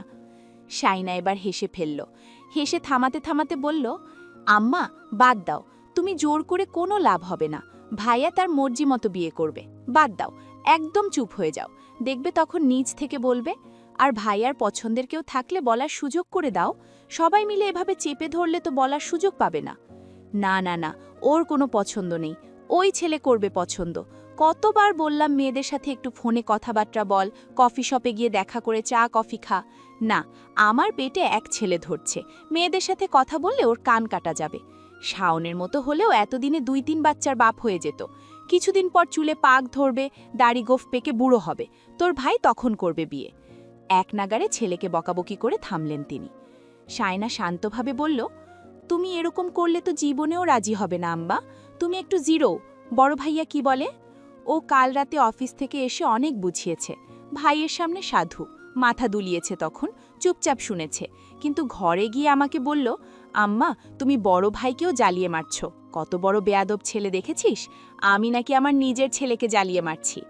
শায়না এবার শব্দ করে হেসে ফেলল, হাসি থামাতে থামাতে বলল, তুমি বলো তুমি ছোট ভাইয়ার জন্য বউ নিয়ে আসবে, তখন লজ্জায় মত দিয়ে দেবে। ওই বিয়ে পাগল ছেলের বিয়ের নাম ধরবো আমি? টাকা পয়সা যা কামায় আমি তো চোখে দেখি না।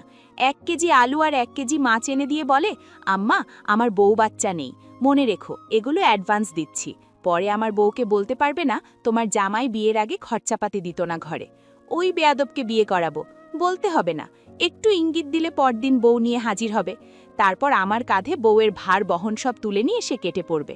ও আল্লাহ, তুমি আমার পেটে এত রকমের ছেলে কেন দিলে খোদা?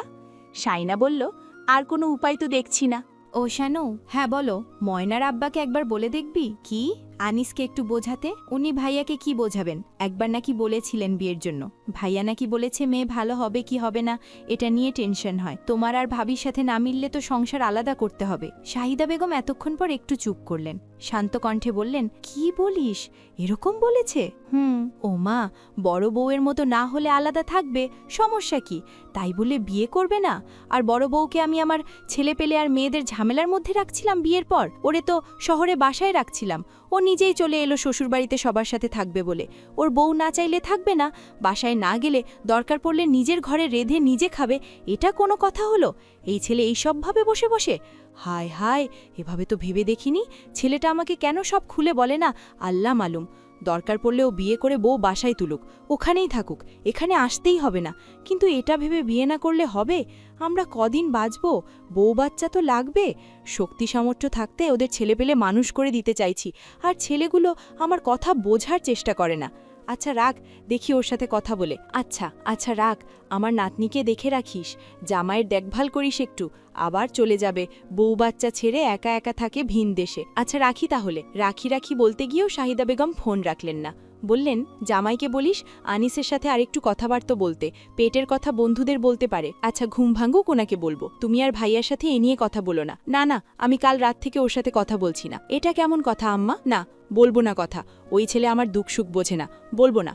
তোর বাপকেও মানা করে দিয়েছি কথা না বলতে, কিন্তু ওই ব্যাটা তো আরেক ছেলেমেয়ে দরদি। ফোন রাখার পর শাইনা বালিশে মাথা রাখল। কিছুক্ষণ পর বালিশে কোনোই ঠেকিয়ে গালে হাত রেখে স্বামী স্তনের দিকে কিছুক্ষণ চেয়ে রইল। ধীরে ধীরে মেয়ের পিঠে আর গালে আলতো করে চুমু দিল বেশ চেপে। তারপর সরে যাওয়ার সময় দৃষ্টি আটকে গেল তাজদার সিদ্দিকির ঘুমন্ত মুখে। সংকোচের দেওয়ালটা ভাঙতে অনেকটা সময় নিল। তাজদার সিদ্দিকির মুখের কাছে এসে স্থির চোখে তাকিয়ে রইল। ঘুমের ভেতরে কতটা শান্ত, আর একটু ঝুঁকল। কপাল ছুঁয়ে দেওয়ার ঠিক মুহূর্তেই তাজদার সিদ্দিকি হঠাৎ চোখ মেলে জিজ্ঞেস করল, কটা বাজে? একেবারে মুখোমুখি। শাইনা চমকে সরে গেল। তড়িঘড়ি করে হাতড়াতে লাগলো চারপাশে। তাজদার শান্ত দৃষ্টিতে তাকিয়ে আছে তার দিকে। ফোনটা কিছুতেই খুঁজে পাচ্ছে না সে। এ কি, কোথায় রাখলাম? তাজদার কিছুক্ষণ পর ধীর স্বরে বলল, এখানে। শাইনা তার দিকে তাকালো। তাজদার তার পাশ থেকে ফোনটা তুলে তার দিকে বাড়িয়ে দিল। মুহূর্তেই শাইনার গালে লজ্জার লালচে ছায়া নেমে এলো। সরি বলেই সে দ্রুত বিছানা ছেড়ে নেমে গেল কিচেনের দিকে। তাজদার সিদ্দিকি ঠোঁটের কাছে হাত রাখল। বাড়ির পেছনের দরজা খোলা মাত্রই দমকা হাওয়া এসে তাসনুভার চুল উড়িয়ে দিল। শাহিদা বেগমের হাসি হাসি চেহারা আর হাতে মিষ্টি দেখে সে জানতে চাইল, কার বাচ্চা হয়েছে? আল্লাহ চাইলে আগামী বছর বাচ্চা হয়ে যাবে। তোমার আনিস ভাইয়ের শ্বশুরবাড়ির মিষ্টি। বিয়ে ফাইনাল? ভাইয়া যাওয়ার আগে হবে? ফাইনাল টাইনাল জানি না, মেয়ের বাপ ভাই ঘরবাড়ি দেখতে এসেছে, সাথে মিষ্টি নিয়ে এসেছে। এই নাও, এগুলো রাখো। কাউকে দিচ্ছি না, শুধু বেয়াই বাড়িতে দিচ্ছি। বিয়ে ঠিক হলে পুরো বাড়িতে মিষ্টি বিলাবো। বিয়ে কবে নাগাদ হতে পারে? ভাইয়া তো আর ৩-৪ দিনের মতো আছে দেশে। ওই ছেলের কথা আর বলো না মা, তবে এভাবে হুট করে কথাবার্তা আগাবে আমি ভাবতেই পারিনি। আনিস ভাই শেষমেশ মত দিয়েছে। আমি এত দুশ্চিন্তা করছিলাম দেখে বলেছে, যেটা আমি পছন্দ করে নিয়ে আসবো ওটার সাথেই সংসার পড়বে। আল্লাহ মুখ তুলে চেয়েছে। প্লেটটা দিয়ে ফেলো মা। তাসনুভা মিষ্টি রেখে প্লেটটা ধুয়ে ফ্রিজের কাছে গেল। ফ্রিজ খুলে প্লেট ভর্তি কালো আঙুর নিয়ে শাহিদা বেগমের দিকে বাড়িয়ে দিল। শাহিদা বেগম বললেন, ধুর, এই মেয়ে করে কি? ঘরে ফলমূলে ভরে গেছে, খাওয়ার মানুষ নাই। রাখো এগুলা, তুমি খাও, অনেক শুকিয়ে গেছো। অবিবাহিত মেয়ে মানুষের শরীর তেল তেলে থাকলে ভালো, বুঝলে? একটু গায়ে রসকস থাকা লাগে, তবেই তো দেখতে ভালো লাগে। আজকালকার মেয়েরা ফোন দেখে দেখে কি ডায়েট ফাইট শিখছে কে জানে। আচ্ছা আমি আসি। তাসনুভা কাঁটা চামচে করে মিষ্টি খেতে খেতে নিজের ঘরে চলে গেল। তিতলি এসে মিষ্টি দেখে একটা আঙুল দিয়ে মুখ টুপ করে মুখে পুরে আরেকটা হাতে নিয়ে তৌসিফের ঘরের দিকে চলে গেল। তাসনুভা নিজের ঘরের দিকে যেতে যেতে মিষ্টি খেয়েই চলল। ঝিমলি ডাকল, নুভা রানী। নুভা তার দিকে ফিরল। ফ্রিজে মিষ্টি না শেষ হলো, এটা কোথা থেকে? আর অসময়ে মিষ্টি খাচ্ছ কেন? পাশের বাসার মিষ্টি, বউ ঠিক হয়েছে। আনিস ভাইয়ের নাকি? পাশের বাসায় অবিবাহিত ছেলে কজন আছে? হা হা, ফাইনালি। এটা রাখো, অলরেডি 2টো খেয়ে ফেলেছি, খেয়ালই করিনি। ঝিমলি এসে প্লেটটা হাতে নিল, বলল, মিষ্টি তো ভালোটা এনেছে, কোনটা ঠিক হলো কে জানে। আনিস ভাইয়ের ফোনে ওই দিন যেটা দেখলাম সেটা হলে বেশ ভালো হবে। ওই মেয়েটাকে শান্তশিষ্ট লেগেছে। আনিস ভাই যা মানুষ, বউ শান্তশিষ্ট না হলে কিন্তু চাচিমার কপালে দুঃখ আছে, তখন পরিবারকে দোষারোপ করবেন উনি। বিয়েটা হলেই হলো। আনিস ভাইয়ের যা রংঢং, ওনার ঢং দেখাচ্ছে হিরো আলমের গান শোনা ভালো। আপনার ভাইয়াও দেখাতো, বিয়ের পর সাধু হয়েছে। আনিস ভাই অবিবাহিত ছেলে মানুষ, ঢং দেখাবেন না কেন? আমি ঘরে যাচ্ছি, কিছু ফোন কলস আছে। আমি মেজো ভালিয়াকে ইনফর্ম করেছি ফ্ল্যাটে গিয়ে উঠব পরশু। কিছু ইনফ্লুয়েন্সারদের সাথে ডিল আছে। মেজো ভাইয়া চলে আসবে বউ বাচ্চা নিয়ে, তুমি একা থাকবে? সো হোয়াট, ওখানে আমার ফ্রেন্ডস আছে অনেক, ওদের একজনকে নিয়ে আসব। জুথি রাজি হয়ে যাবে। ভাইয়া চলে যাবে, তুমি থাকবে না? কিছু করার নেই, নতুন কালেকশনগুলো এখনও পেজে তুলতে পারিনি, অনেক কাজ পড়ে আছে। তাসনুভা চলে যাচ্ছিল, ঝিমলি বলল, ইউ লুক ডিস্ট্র্যাক্টেড। এমনটা মনে হওয়ার কারণ? তাসনুভা সিদ্দিকি ভুলেও 1 চামচ চিনি বেশি খায় না, সেখানে 2টো মিষ্টি? বিশ্বাসযোগ্য না। I am just board. কারণ আমি লস ফেস করছি। যে ইনফ্লুয়েন্সারদের সাথে কাজ করছি সে এগ্রিমেন্ট পেপার অনুযায়ী কাজ করছে না। এমন চলতে থাকলে আমাকে অন্য কোনো প্ল্যান ভাবতে হবে। এদের বেশি প্রায়োরিটি দেয়া যাবে না। নিজেদের কি না কি ভেবে বসেছে, অথচ সবকটার ব্যাকগ্রাউন্ড চেক করলে দেখা যাচ্ছে they have no qualification, just trendy viral presence আছে। বিজনেস কেন এই সো কল্ড ভিউজ ব্যবসায়ীদের উপর ডিপেন্ডেড হবে? আচ্ছা, ব্যবসায় লাভ লোকসান থাকবে, এত টেনশন নেয়ার দরকার নেই। আমি মেজো ভাইয়াকে ফোন করে কথাটা জানিয়ে রাখি, পরে নয়তো আমাকে বকবে। ঝিমলি হঠাৎই বলল, তোমার ভাইয়া আমাকে বলতে বলেছে। তাসনুভা থেমে তার দিকে ফিরল। বিয়ের কথা? সরি, আমার ওসব নিয়ে ভাবার সময় নেই এখন। বিজনেসটা একটা পজিশনে নিয়ে যাওয়ার পর ভাবব। সম্ভবত মেজো ভাইয়াও ফোন করলে তোমাকে একই কথা বলবে। আব্বুর সাথে তাদের 2 ভাইয়ের কথা হয়েছে। আমাকে এত প্রেশার দিয়ে কে লাভ আছে? প্রেশার নিতে হবে না, আপনি ধীর সুস্থে সিদ্ধান্ত নিন। বিয়ে তো করতেই হবে, তাই না? তাছাড়া লাইফ পার্টনার জরুরি, ভালো লাইফ পার্টনার আরও বেশি জরুরি, আর যত তাড়াতাড়ি সম্ভব পাওয়া তার চেয়েও বেশি জরুরি। আমরা যতই যাই করি না কেন, একটা সংসার কিন্তু আমাদের লাগেই।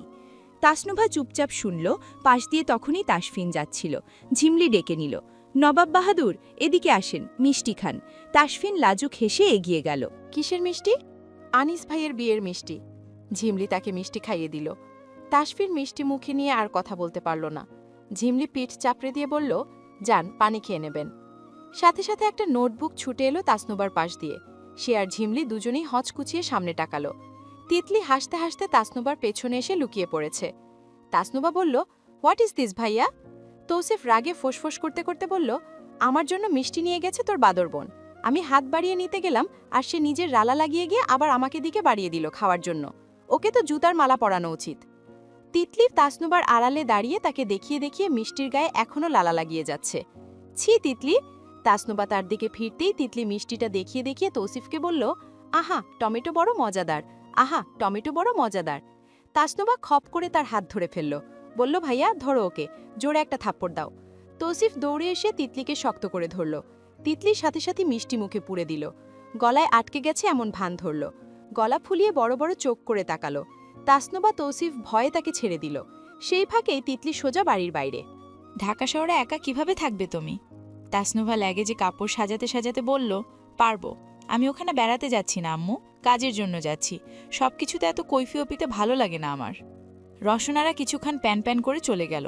দাদিমা এসেও বললেন একই কথা। তাজউদ্দিন সিদ্দিকীও এসে বুঝিয়ে বললেন একা না যেতে। শেষমেশ জিমলি এসে তাদের সবাইকে কোনো মতে সরাল ঘর থেকে। তারপর বলল, আজ রওনা দেবেন নাকি? মেজো ভাইয়া বলল আজই যেতে, মেবি কিছু প্ল্যান করেছে। শাহিনাকে জিজ্ঞেস করলাম, সে বলল কিছু জানে না। আম শিওর ভাইয়া ওকে মানা করেছে। ঝিমলি হাসল, হ্যাঁ, তো চালাক হলে তো সমস্যা। তাসনুবা সব গোছগাছ করতে লাগলো। ঝিমলি তার দিকে তাকিয়ে আছে। কিছুক্ষণ পর আরাম করে বিছানায় বসতে বসতে বলল, আনিস ভাইয়ের বিয়ের আগে ফিরবেন? ওনার বিয়ের কোরমা খেজুরের চাইতে আমার বিজনেসের ডিল অনেক বেশি ইম্পর্ট্যান্ট। ঝিমলি চুপ রইল। কিছুক্ষণ পর কোনো ভনিতা না করে সরাসরি প্রশ্ন করল, চোর বেশি দিন পুলিশের হাত থেকে পালিয়ে বাঁচতে পারে না। কে চোর? আপনি? মানে? You're feeling something for Anis ভাই। তাসনুভা চমকে উঠল। কিছুক্ষণ স্থির দৃষ্টিতে চেয়ে রইল ঝিমলির দিকে। হাত থেমে গেছে। তারপর সে কানের পেছনে চুল গুজতে গুজতে ঘর থেকে বেরিয়ে গেল। বারান্দায় চলে গেল এক মগ কফি নিয়ে। ঘাড়ের রগ টানছে, মাথার রগ দপদপ করছে। পায়চারি করতে করতে কফির মগে চুমুক দিতে দিতে সে দেখল তাজদার হোয়াটসঅ্যাপ গ্রুপে মেসেজ করেছে, ট্যুরে আর কে কে যাচ্ছে, দ্রুত ফাইনাল করা হোক। ঝিমলিকেও অ্যাড করা আছে।